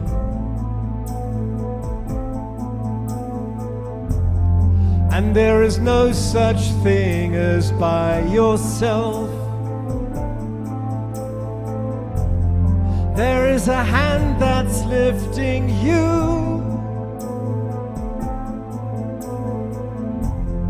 into the presence of yourself. Life is a tale that never ends. There is a purpose to each heart that beats. You are the river flowing by. You are the colors of the butterfly. Like a dolphin in the ocean, I can hear you calling me. Come on and you say, the water's fine, I have come to set you free. You have never been alone, my friend, I was just a thought away. There's a deeper love that's holding you, and it's here to lead the way.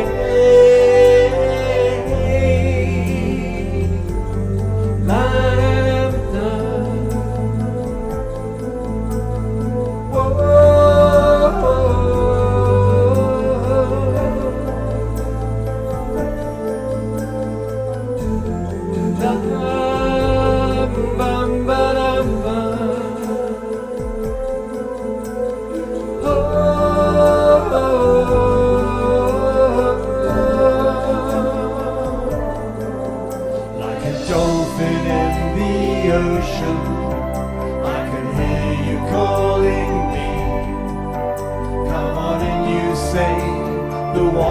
Fine, I have come to set you free. You have never been alone, my friend, I was just a thought away. And there's a deeper love that's holding you, and it's here to lead the way.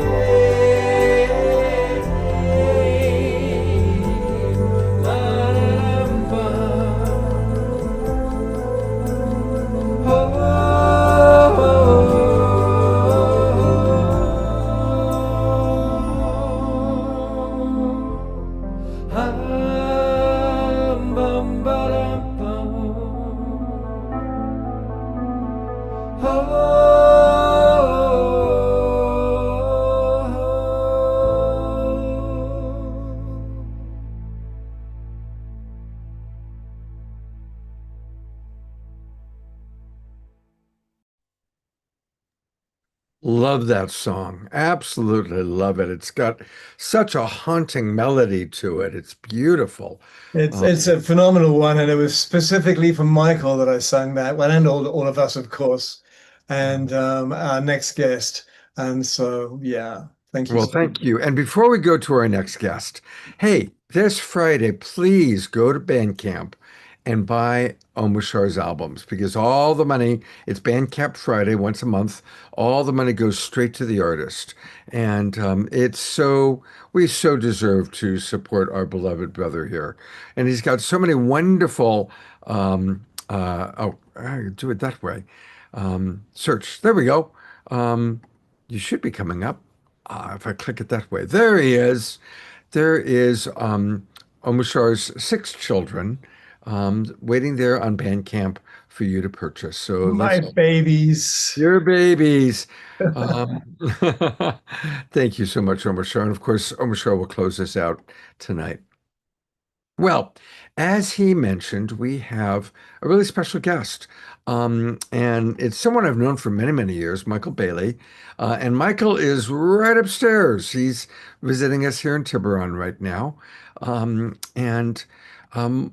Many of you joined us. By the way, you're on camera right now, Michael. Many of you joined us when we had Sally Cox presenting about the bonobos. And we're going to do a similar event on Friday. We're going to have Michael sharing at Sunrise Center. It's a hybrid event, and people can come to the Sunrise Center and see him live, or you can come online and see him that way. And he's going to be sharing in depth about his extraordinary life. He has spent decades supporting how to make our world a better place, with his big focus being on the oceans. He's known for directing high seas expeditions. He's captured footage for National Geographic's Great Whales, ABC's American Sportsman, and Turner Broadcasting's From No Man's Land, A Porpoise Cries. He worked on the Oscar-winning documentary The Cove. He's trained with Al Gore's Climate Project, and he's recognized as one of the very few original Greenpeace campaign and expedition leaders, launching high seas expeditions to confront Soviet factory whaling fleets. He's been doing it for a long time, and welcome back to the Awakening World, Michael. Thank you. It's a pleasure to be here, Scott. Thank you, one and all. Can you see and hear me rather well, Scott? Am I good? You're great. You're great. And you're great too, Scott. Thanks, everybody. Yeah, so I'm here. Part of this effort is to have a program at the Sunrise Center here in Corte Madera, Tiburon, Sausalito, California on Friday, a gathering of various people involved with environment, ecology, spiritual aspects of that, and other things. I personally spent my life since the 1970s working to help save whales and dolphins in environment and ecology. Was one of the original members of running Greenpeace high seas expeditions to save baby seals and whales, etc. I've been on the cover of National Geographic magazine and the oil fires in Kuwait and Gulf War I, etc.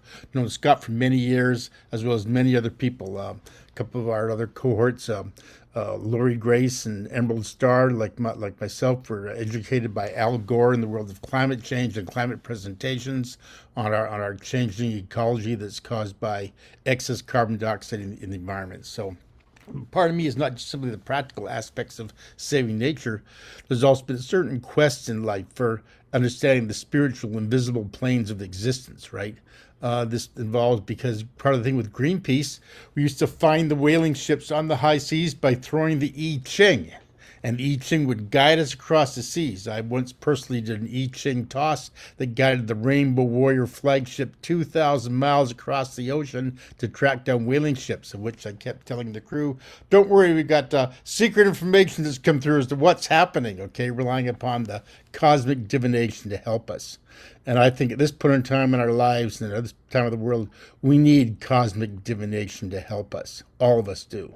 We understand that we're in a very key aspect of human existence, human evolution, human transition. So I'm here to help provide some messages and do sharings with other people here in California and abroad on that topic. Can you all hear me? Am I okay? You sound great, Michael. You sound great. Perfect. And yeah, thank you for decades of work that you've done. And I think you've got some photos and videos to share with our audience. That's correct. We do. I've got one thing that's coming up sometime in the near future is we're going to be doing at the Sunrise Center a program dealing with overfishing and climate change, that sort of thing. We're also got some other programs coming up dealing with the aspects of just loving nature. That's one of the aspects of the Sunrise Center in Corte Madera near Sausalito that we continue. And Scott's been a very key anchor in with that world himself. So we do have some information we can share. I can probably do some sharing right now. As a matter of fact, let me do a screen share. Great. I think I can do a screen share. Put on Zoom here. Screen share. And I've put into the chat box, everybody. Please join Michael and I Friday night at 7 p.m. Now, any of you that are in the Bay Area, like Karina or Christy, you can come to the Sunrise Center where you can see Michael live at 7. But for the rest of you, come join us online. I've put the link into the chat box. It'll be very similar to what we did a couple weeks ago with Sally and her bonobo presentation. And so please do join us. All right, take it away, Michael. Very good. I'm going to keep this quick and not bore people too much. Just some background information. And by the way, part of my fascination with whales and dolphins, not exclusively, is just the levels of ESP and cosmic experiences that happen with them. For those that have been involved with the whale and dolphin tribe, world, universe, recognizing they carry the most complex brains of any creatures on Earth, right? They much more folds, much more neurons than we carry. And we sometimes human beings think that we're the superior species just because we have opposing index fingers and thumbs and great fire and tools. But as far as brain capacity and brain evolution goes, whales and dolphins biologically are much further along the path than ours. And I've even engaged in some conversations in more recent times with members of the extraterrestrial UFO, USO, unidentified submerged objects communities on the topic of examining communications with whales and dolphins as a pathway to understanding parallel universes, perhaps even extraterrestrial or parallel dimension lives. And so that's part of the fascination with whales and dolphins. One of the reasons so many people are drawn to them is because of the magic that's there. I've been involved recently, some years ago, 2019, helping save a group of whales in Russia. These were captured by smugglers in Russia, almost 100 whales be sold for theme parks and for other things in the world, other real estate ventures in China, etc. So yeah, it was a very key expedition to run these projects to help dealing with whales and dealing with the dolphins and dealing with what's happening. So we did this campaign to help protect them in Russia, help Leonardo DiCaprio and Vladimir Putin. Leonardo DiCaprio kindly posted to a petition page that he was interested in having the whales saved, and 4 days later, Vladimir Putin announced on national TV in Russia that he was interested in having the whales saved and that sort of thing. So that's an example there of what we can do sometimes fairly simplistically is get individuals behind campaigns and running projects. I ended up becoming the boots in the ground. I was running a high seas expedition with a group of Russian conservationists, and we did this small boat, 70-foot long former Polish tuna boat that I staffed and crewed. I was the only Westerner on it, and we managed to document and expose what was happening and prove that the whales were indeed going to be saved and protected, and let them know that they were being monitored. So that's a key thing for me myself to be able to work on those sorts of topics. I think it's very important. Other aspects of life that we have is we have overfishing the seas, and we're all every 2/3 of our oxygen we breathe come from plant plankton. The oceans keep us alive, right? The salinity of the ocean is like the salinity of our own blood. We're basically living oceans ourselves with our lives. And so at this point in time, we really need to understand why the oceans are so important and to apply educational tools in our own communities to the oceans themselves. And that's one of the reasons I've been involved heavily with these topics of ocean conservation and the world of plastic in the sea. So I'm going to pop some. I'm going to pop on a little bit of a. Let me move this. Is it moving? Not yet. It's not moving. That's not moving. Well, I think you have to stop share screen. maybe that's it. I'll stop share screen. Then you can see me. Voila. Okay. Get it back Um, on again. Take your time, Michael. I just want to, what I'm going to do is I'm going to pull up the Sunrise Center event so that people can see it. And again, I've put into the chat box where people can register and join us. Please join us this Friday night at 7 p.m. It's going to be really, really wonderful to, really hear the full program that Michael is putting together. And of course, if you can join us in person, that would be great. But if not, please join us by coming online with us. And they can all be found at Sunrise Center. I had that actually a moment ago and I lost it. There we go. How are you doing with finding what you're looking for, Michael? In one moment. Okay, so I'll go to Sunrise Center. All of you that are, especially in the Bay Area, always go to sunrisecenter.org. Obviously, both Michael and I are here at Lori's home in Tiburon, where I live, and Michael's visiting us. And if you go to events and upcoming events, the big one that's coming up is Save Our Oceans, Save Ourselves, Stories with Michael Bailey. And that's where you go if you want to join us live for people like Christy and Karina that live in the Bay Area. And for the rest of you, please use the link that I put into the chat box where you can, for $5, that is a $5 fee, that all goes to supporting Michael and his work. And it's going to be a wonderful evening, similar to what we did with Sally Cox and the Bonobos a couple of weeks ago. And I'll turn it back over to you, Michael. Yeah. So the process of our gathering this coming Friday is to help network with people that have like-minded interests and skills in helping protect the world and help make ourselves a more evolved species. And I think that's part of what Scott does here, of course, very well with ourselves, and try to make human evolution move further along the pathway, right?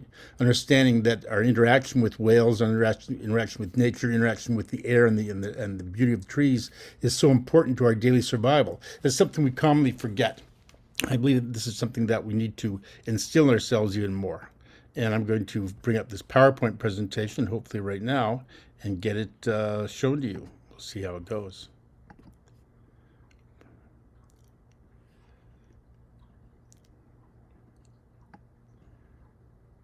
And I just put the link back into the chat box for everybody to join us.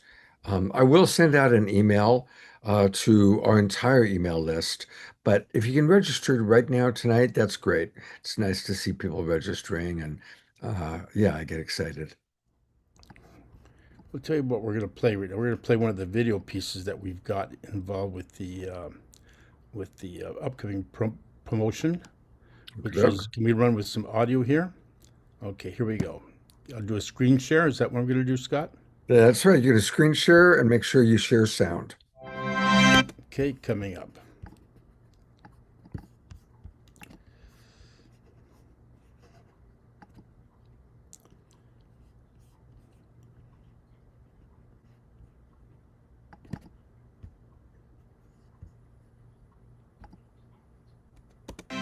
Is sound being shared? All Yes. good. I A second, back it up to the top, make it a little bit larger. Life will be good, hopefully. Go to full screen. Do I? Oh, thank you. In that case, we'll just let it play.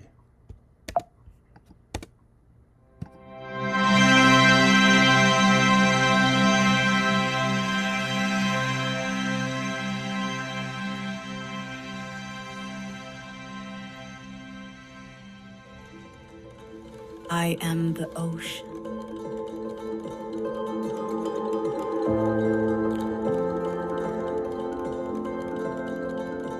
I have been here long before you, stretching across the earth, holding life in my depths, feeding you, protecting you. Can you see me? Can you hear me?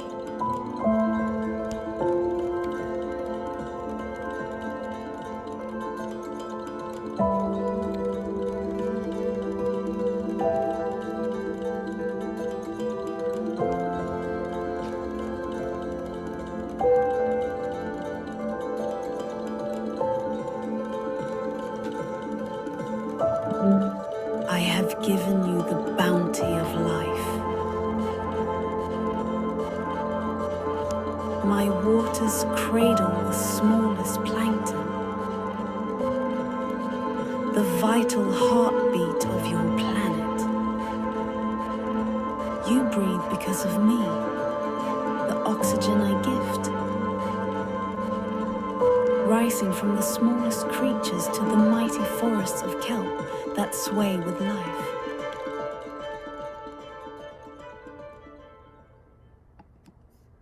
Thank you.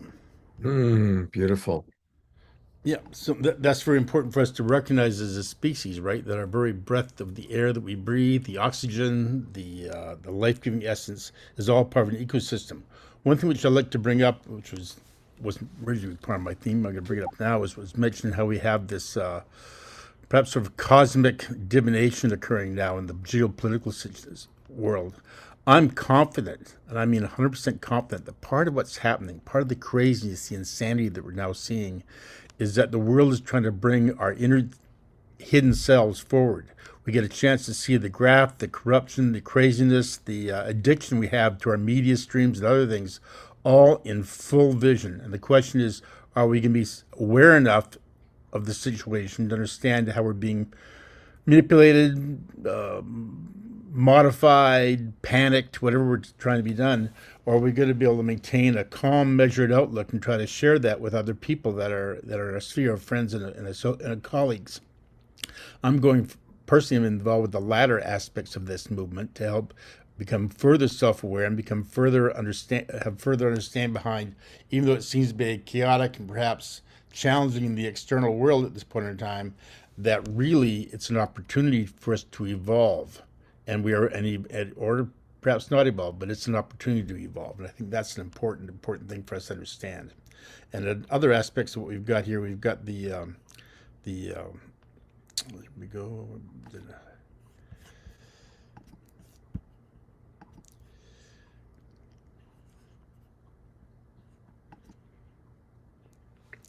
I'll do another screen share.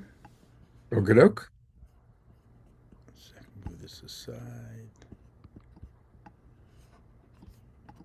Screen share.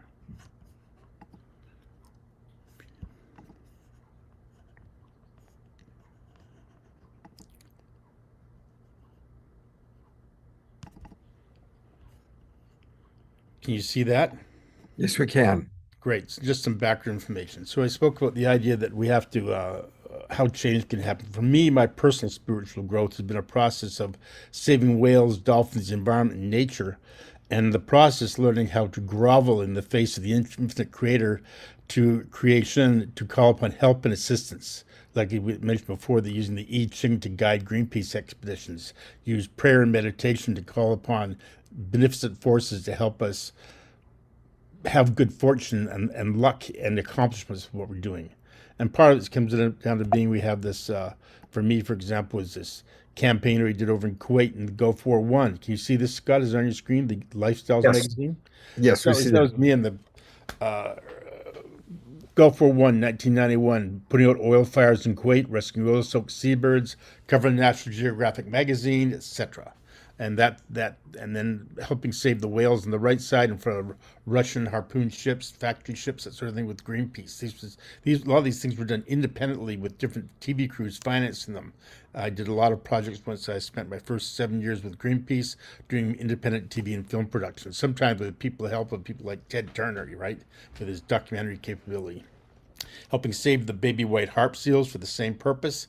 The beautiful white harp seals, the lambs of the ocean, shall we say, that need to be protected from sealers clubs.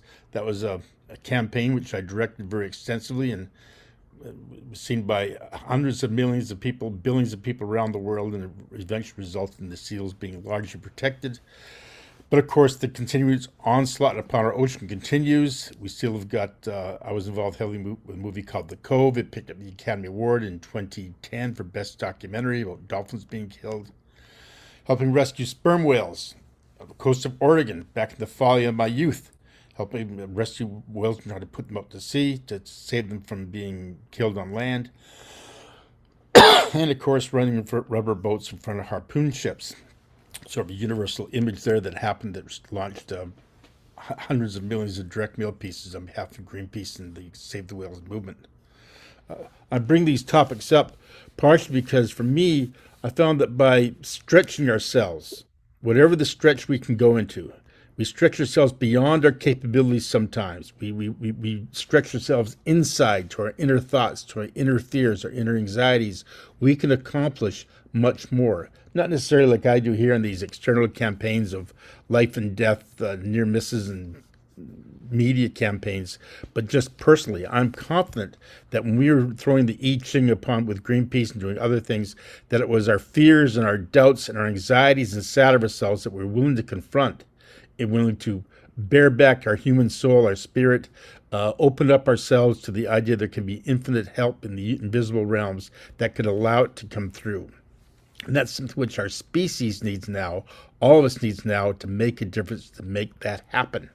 Because if we just idly go by and get ourselves being brainwashed by, 3-minute attention spans, whatever the latest media stream is that's coming at us, and we aren't questioning the sources of what's happening, what our own thoughts are, how we're being led with anxiety and fear and doubt, if we just allow ourselves to go along the pathway, realistically, from what I can tell, the universe, we're really... Whoops. I have a feeling we just lost Michael. We Well- did. He's not there. Yeah. All right. Well, what I want to do is, again, encourage everybody, please join us this Friday night at 7 p.m. I know that we had 41 people for Sally Cox, and that really was a wonderful event. It was great. And this is going to be very similar. And I'll make sure that Michael's got his technology together for his presentation. So He's just coming back in now. Yeah, he's back. great. Yeah, I see that. I'll go to you in a moment, Michael. But just while we're on it, please join Michael and myself this Friday night, August 7th. And by the way, it says 6 p.m. there, and I just realized it's actually at 7 p.m. So it's at 7 p.m. I'll have to redo that poster. But join us Friday night at 7 p.m. And please use the link that I've been putting into the chat box. I'm going to put it in one more time. And I really hope that all of you will be there. It's going to be a great program. We'll work with Michael, make sure that he's got all of his slides and his videos and his technology fully together. And Michael, we lost you there for a moment. And I'm looking for you so I can bring you back on. I saw him come into the Zoom room. Oh, there he is. Hey, Michael. There we go. Back on it again. All right. All good fun. Yeah. So I think for people that have a sense of the invisible, a sense of the magic, I think it's extremely important for that to be maintained in this day and age because it's being consciously driven away from us. The fact that we are being put into programmed areas of fear and anxiety and doubt, concerned about our geopolitical situations, watching the drums of war beat around the world, and we can be overwhelmed by these situations unless we are focused, mentally calm, and have alliance with communities, which is one of the reasons this gathering that Scott organizes is so important, because it allows the tribal people to maintain connection. That's part of the challenges we presently face in this day and age. And if we do not do that, if we just let ourselves be led astray and along with this path, this floating path of media stream and anxiety and fear, we will not be capable of really making the massive changes that we need to have happen and the beautiful legacies that we can leave behind for other people, for future generations. That's part of this discussion that's happening. And also we'll be touching upon, again, on the event on Friday, a bit of the metaphysical world with not just I Ching and looking for the sky for rainbows gives divination, but also the fact we could use different types of dance and song in Greenpeace era and the early Greenpeace years and other things to help bring about change, help bring us good fortune, bring about mental focus. And I think that's an important thing for us to understand too. We need to have all these attributes at this point in time, which is one of the reasons we have a discussion here on Friday on that topic, and wrapped around the fact that we need to protect the oceans, protect the whales, the dolphins, protect fisheries, love our air, love our oxygen, but also instill inside of ourselves and remerge inside of ourselves a beautiful way to make the world a better place by changing ourselves inside and becoming more empowered. Beautiful. Michael, thank you so much for giving us a little bit of a taste of your history. I'm going to keep it to this because I really want people to come on Friday. So this is a homeopathic dose of Michael Bailey, and you're going to get the full course on Friday night, 7 o'clock Pacific time. And yes, I know that for people on the East Coast, that's a little bit late. So we will record it, and everybody who pays their $5 and registers will get a copy of the recording. And I hope that all of you will contribute. That $5 means a lot. It goes a long way and helps Michael to do the great work that he's doing. And Michael, thank you so much. And I will see you when the show is over upstairs here in Tiburon. Thank you. Thank you, one and all. Look forward to seeing you online Friday or in person. All right. All right. Well, it's going to be a really wonderful evening, and I do hope that some of you can join us in person, and I definitely hope that all of you will be with us online Friday night. And a lot of people are showing appreciation for you right now, Michael. Take a look at the chat box. Let's have appreciation for us all just by being here online and maintaining community. That's so important in this day and age.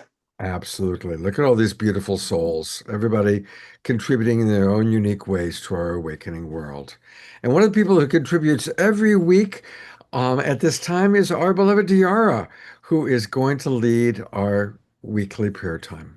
Thank you, Scott. And when you said all the beautiful souls, I could just feel that. And this show has been amazing. I wondered why I wore a red shirt tonight. And I found this background as we were playing in the roses, and just so touched by everything tonight. I've been taking notes since the very beginning when Abigail came on, and I'll just read through my notes and recreate and then do our prayers. So like Abigail reminded us to bless the ancestors of the land as we know them. I'm on the land of the Umpqua, as well as many other sacred tribes.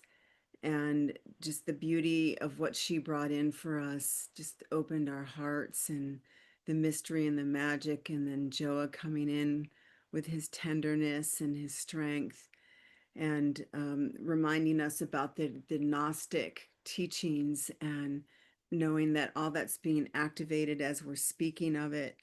And then I wrote down words about practical magic and ordination, and we spoke about the sacred and the divine along with the ordinary, and Karina brought us into that. And the word mundane kept coming up for me. Mundane, meaning the ordinary. And that's what we're talking about. That's what we do, that when we bring in the divine to the mundane becomes divine, and that's when we create that magic. And thank you, Karina, for that beautiful healing experience you gave us.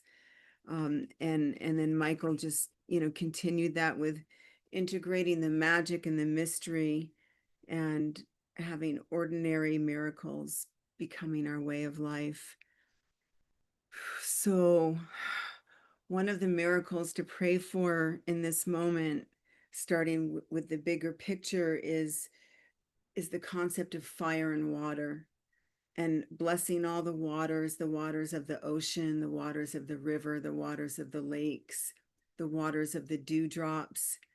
And as we're going to go in to bless all those affected, and in the realm of fire, we're using the waters of the earth to help quell the fires, and bringing the balance of nature back in to our beloved earth, our beloved hearts, our beloved bodies.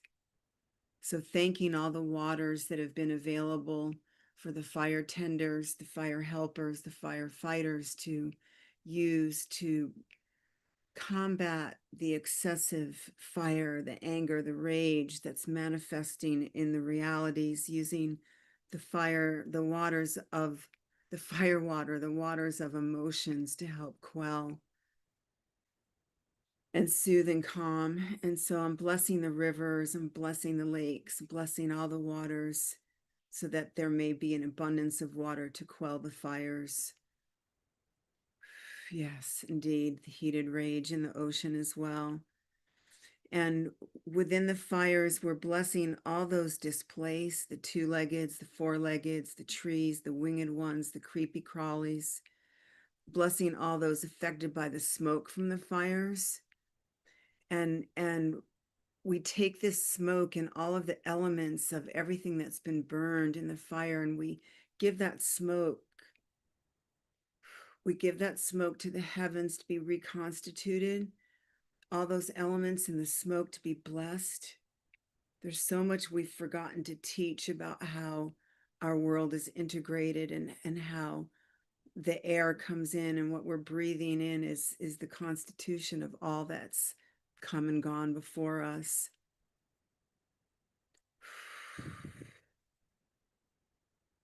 And thanking the firefighters, and one of the needs that they have is shoes. If anyone has any funds to donate locally, sometimes we'll go in and we'll pay forward in the shoe department of these big stores. So when the firefighters come in, they have new shoes that have been paid for, because as you can imagine, the soles get burned through so quickly. So anything else that we want to put in collectively right now, prayers for our lungs, the lungs of all the animals, all that we've mentioned, from the fire and the smoke.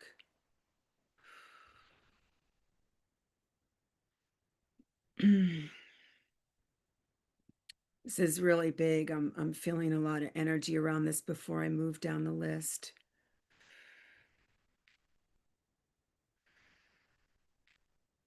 And I feel the elementals working. I feel the fairies working. I feel all the magical creatures working. And we know the power of this type of prayer, and that it's real. And so thank you for allowing the space for this and all that we're putting in. I can feel our bodies opening with the power of this prayer. And using the beauty of the roses, I just looked up to see, oh yes, the beauty of the roses coming in, and the fragrance. And we thank all those that are helping. Now, as we move down our list into the more specific prayers, I'm calling in all the helpers for each individual that put prayers in the chat, and all the individuals who are being mentioned by name. I'm praying first for my friend Doherty Wesley, for her peaceful passage and transition, for her courage. I'm praying for Dia's friend Deborah, who just had a breast mastectomy. And I'm praying for her body part. I'm praying for her body, that it still feels whole and complete while her recovery continues. Seeing in the chat, praying for our eyes and the body parts of all our body parts in our eyes. And in the chat, I put in, may we see that what Michael's speaking about, may we see these things without it paralyzing. May we have a tender strength to be able to manifest the goodness that's been prophesied here tonight by many of our guests. And going down our list, praying for Shoshana's friends, Nancy Bloom, Alan Tomaszewski, Don D. Mark Bickenstaff. And if you put things in the chat, I'll read them just as is. If you want it to remain anonymous, let me know that too.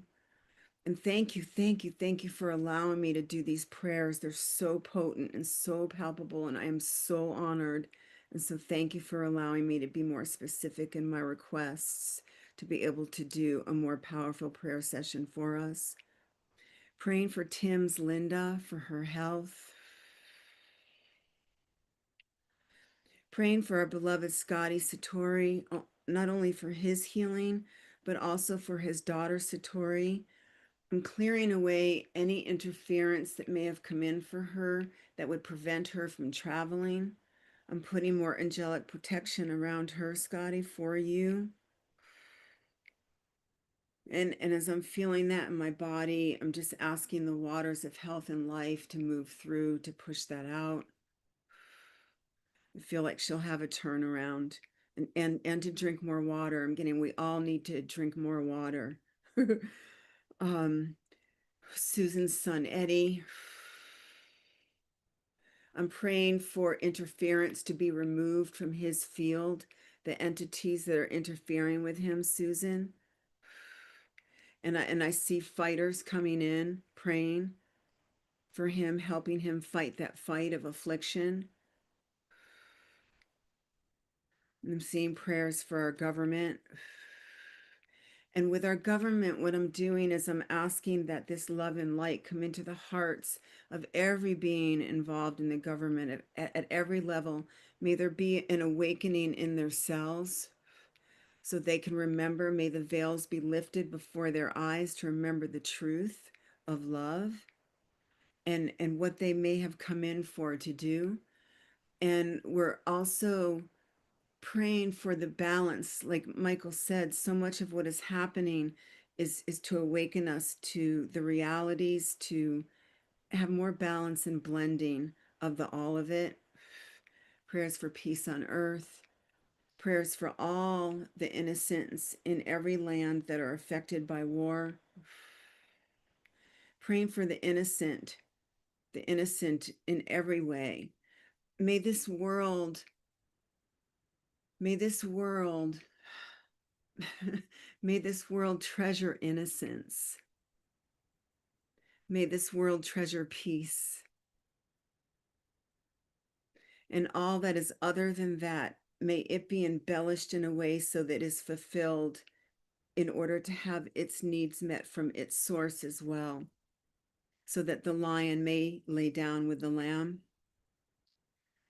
And I have one more specific prayer on my list, and that's for Christie's Book of Truth, I've called it. It's fairy tales, true fairy tales for children. It's called the Book of Truth, True Fairy Tales for Children. Animals and human innocence, the innocence in all of us. I'm praying for protection and more abundance for you, Scott. I'm praying for a magnification of all that is needed for you to continue to do your work, your health, your vitality, your love, your abundance of all goodness. I'm praying for all of us in the Zoom room now that we may have all of those things as well. Praying for our capacity to love more, to be more love. I am so touched and humbled and honored to be of service in this way, this sacred service. And so with that, I'll bring us all back in together for our silent prayer time. And so it is, and may it be so, and protection around my prayer. Thank you, dear. Let's have a couple minutes of silence for everyone to send prayers out to whatever is true for you, whatever's in your heart.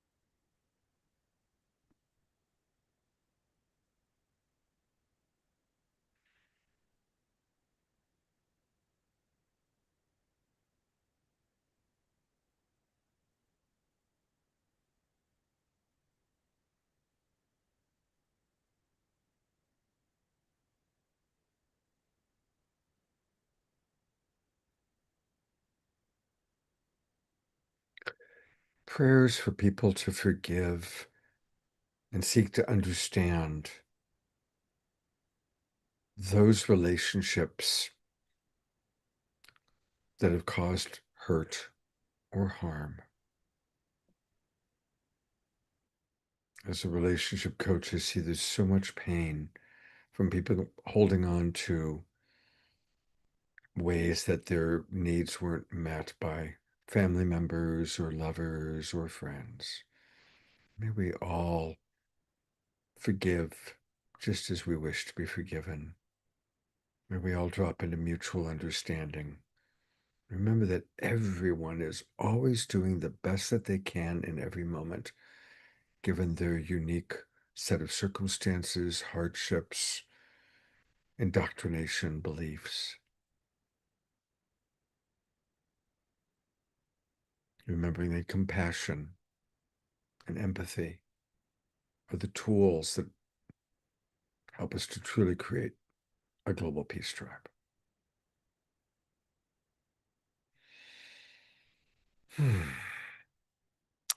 And with that, we're going to go to Omar Shar and we'll do Global Peace Tribe announcements after Omar Shar's song. Okay. I'm going to have to change a couple of things, Scott. Oh. No, I'm ready. I Oh. just have to press some buttons because I was deep in prayer there, brother. Sorry about that. No, it's all God. Ha ha.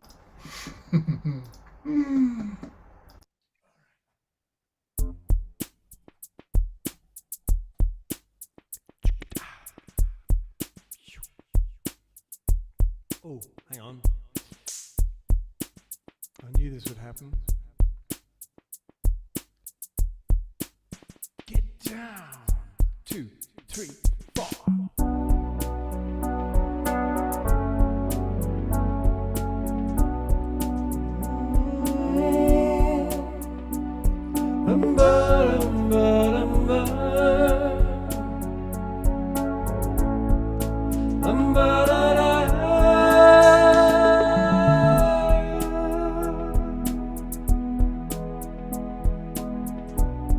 I felt alone for oh so many years. Held my head high to hide the pain.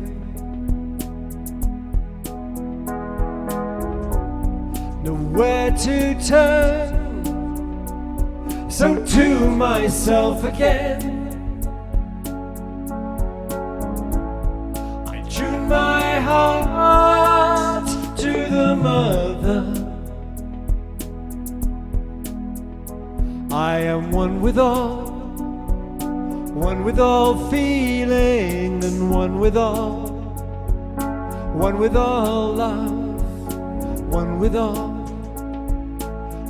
all healing, and one with all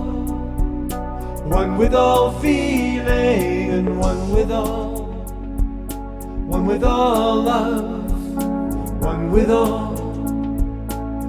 with all healing, and one with all. Go, Eleanor. The time has come to wake my sleepy head and peel back the sheets of illusion.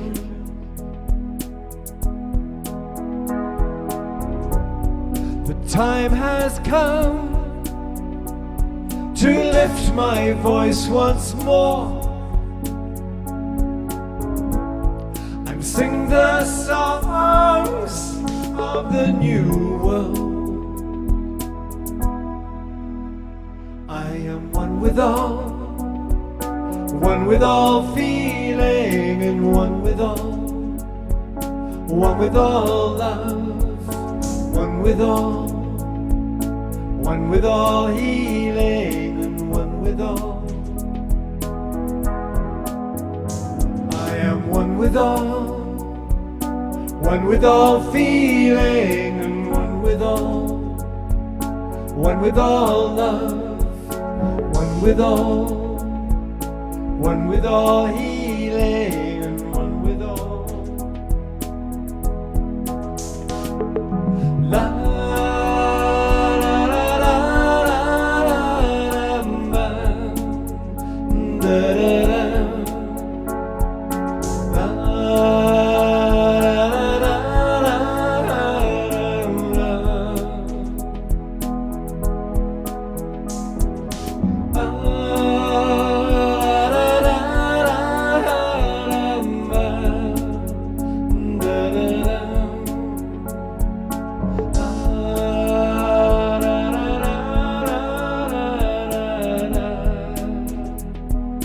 One more time.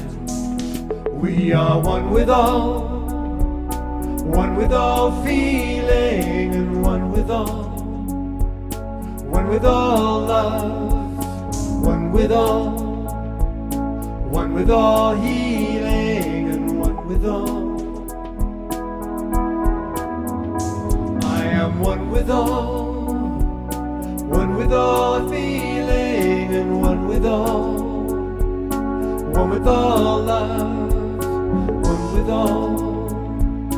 one with all healing, and one with all love.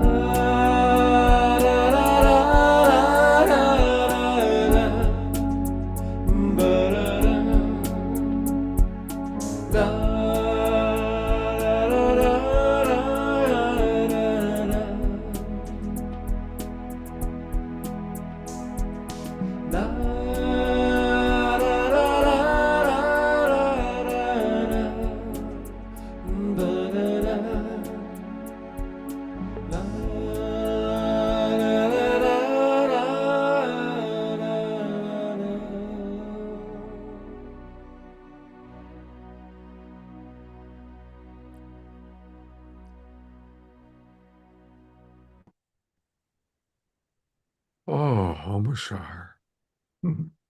That was just exquisite. Did you sing it at a slower pace this time? No, it's I've been, all of my songs were written. I mean, I don't, I write them down like Bob Dylan, right? Goddess of music comes through me, but I've jazzed them all up to fit different genres, and I've been stripping them all back to their simple original writing. It's just a song, a melody, a keyboard, and a simple beat. And that's pretty much what I did with this. I was playing it today and I thought, that's a beautiful song. How about slowing it down, as you said, and just putting a little simple blippy beat behind it. And I felt it so deeply. And it was one of those ones I pulled out of the basket for tonight. So Yeah, I felt it more deeply today than ever before. And so that's why I was wondering what was different about it. But also, I think, Scott, we are deepening, and all of these songs have been written right from the heart of all creation. And people don't always listen to the songs when they're playing because it's just oh, that's nice. But as we're deepening, we're listening to each other more. And tonight the content, holy smoke, we're just going deeper, and soul mining, I call it. Beautiful, beautiful. It was gorgeous. And I would love for you to share, you've got something for our audience to know about. I do. Give me a moment. Let's see if I can actually do this without messing it up. Share screen. Files. Okay, there we go. Okay, you can see that, right? We can. There's a good-looking guy. There's a good-looking guy with a little O and a masher after that. I know that was made for me, and they said, "How would you like it changed?" And I said, "Well, perhaps make the O bigger," but it never happened. So whatever, I surrender.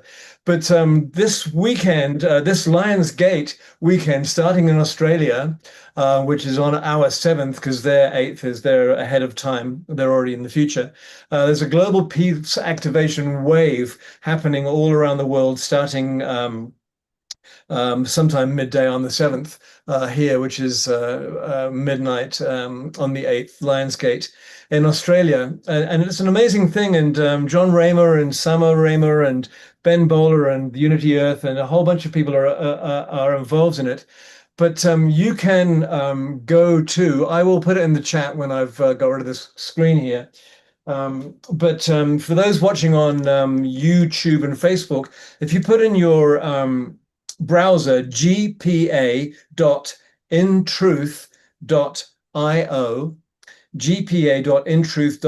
that gives you the access to the stream that's happening all 24 hours, all out of the Pitch Hub in Canada. Our friend up there, Peter Young and Delan, who are putting the technology together for it. So I will be tuning in sometime, but on Friday at 5 p.m. Mountain Time, so it doesn't mess with your presentation with Michael, I play a 20-minute set, and on Saturday at about 10:45 Pacific, I play a set as well. And so you can go into that link, gpa.intruth.io, and it'll have a live stream there. And then you can watch anytime, 24 hours. There's about 20 different nodes around the world as we pass this peace activation around the world. So I'm going to stop the share. That's good. And I'm going to put in the chat box here exactly what I was just rambling on about. Ramble on. That's Led Zeppelin. Led Zeppelin. That's right. That's right. I actually saw them just before they ex-nayed. I was a little boy. I was about 2 years young. I also saw them. I saw them at the Inglewood Forum in Los Angeles. Wow. Yeah, yeah. They were loud and long. They played a long, long set, which is great. Yeah. Yes, and especially when you're otherwise imbibed. So it works. Oh, I have no idea what you mean. Me neither. Omar Shah, thank you so much. Let's all catch Omar Shah and all of our colleagues and friends in this beautiful event they've put together that he just told us about. Let's all register and link. And I'm going to keep my my announcement short and sweet. Of course, please join us Friday night for the Michael Bailey event. And then Saturday, August 8th, it's Lionsgate. And we are reestablishing a monthly collaboration with Neil Gaur, Alan Steinfeld, and Portal to Ascension. Omar Shah's favorite guys, AJ and Thomas, will be with us. It is a Nanakasha. What do you know? What's her gift? I don't know. Because for some reason, I used to play music and travel around the world with a group called the Melchizedek Method. And she was in the audience, and she said, "Hi, I'm Sharon. Don't you remember me?" So I was just wanting some clues there, so I can go not be so dumb when I speak with her.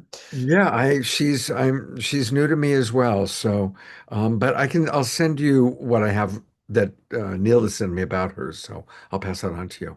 Anyway. We have quite the week ahead with what Omar Shah and our friends with Unity Earth are doing on Friday into Saturday and the Lionsgate. And I want to thank everybody who's been part of tonight's show. Thank you, Diara. Thank you, Karina. Thank you, Joa. Thank you, Allison. Abigail, I mean. I need to go eat. I'm going to go to Gallery View and I'm going to say goodbye to everybody. Thank you so much for a beautiful evening. Have a wonderful one. I hope to see all of you on Friday night and again on Saturday.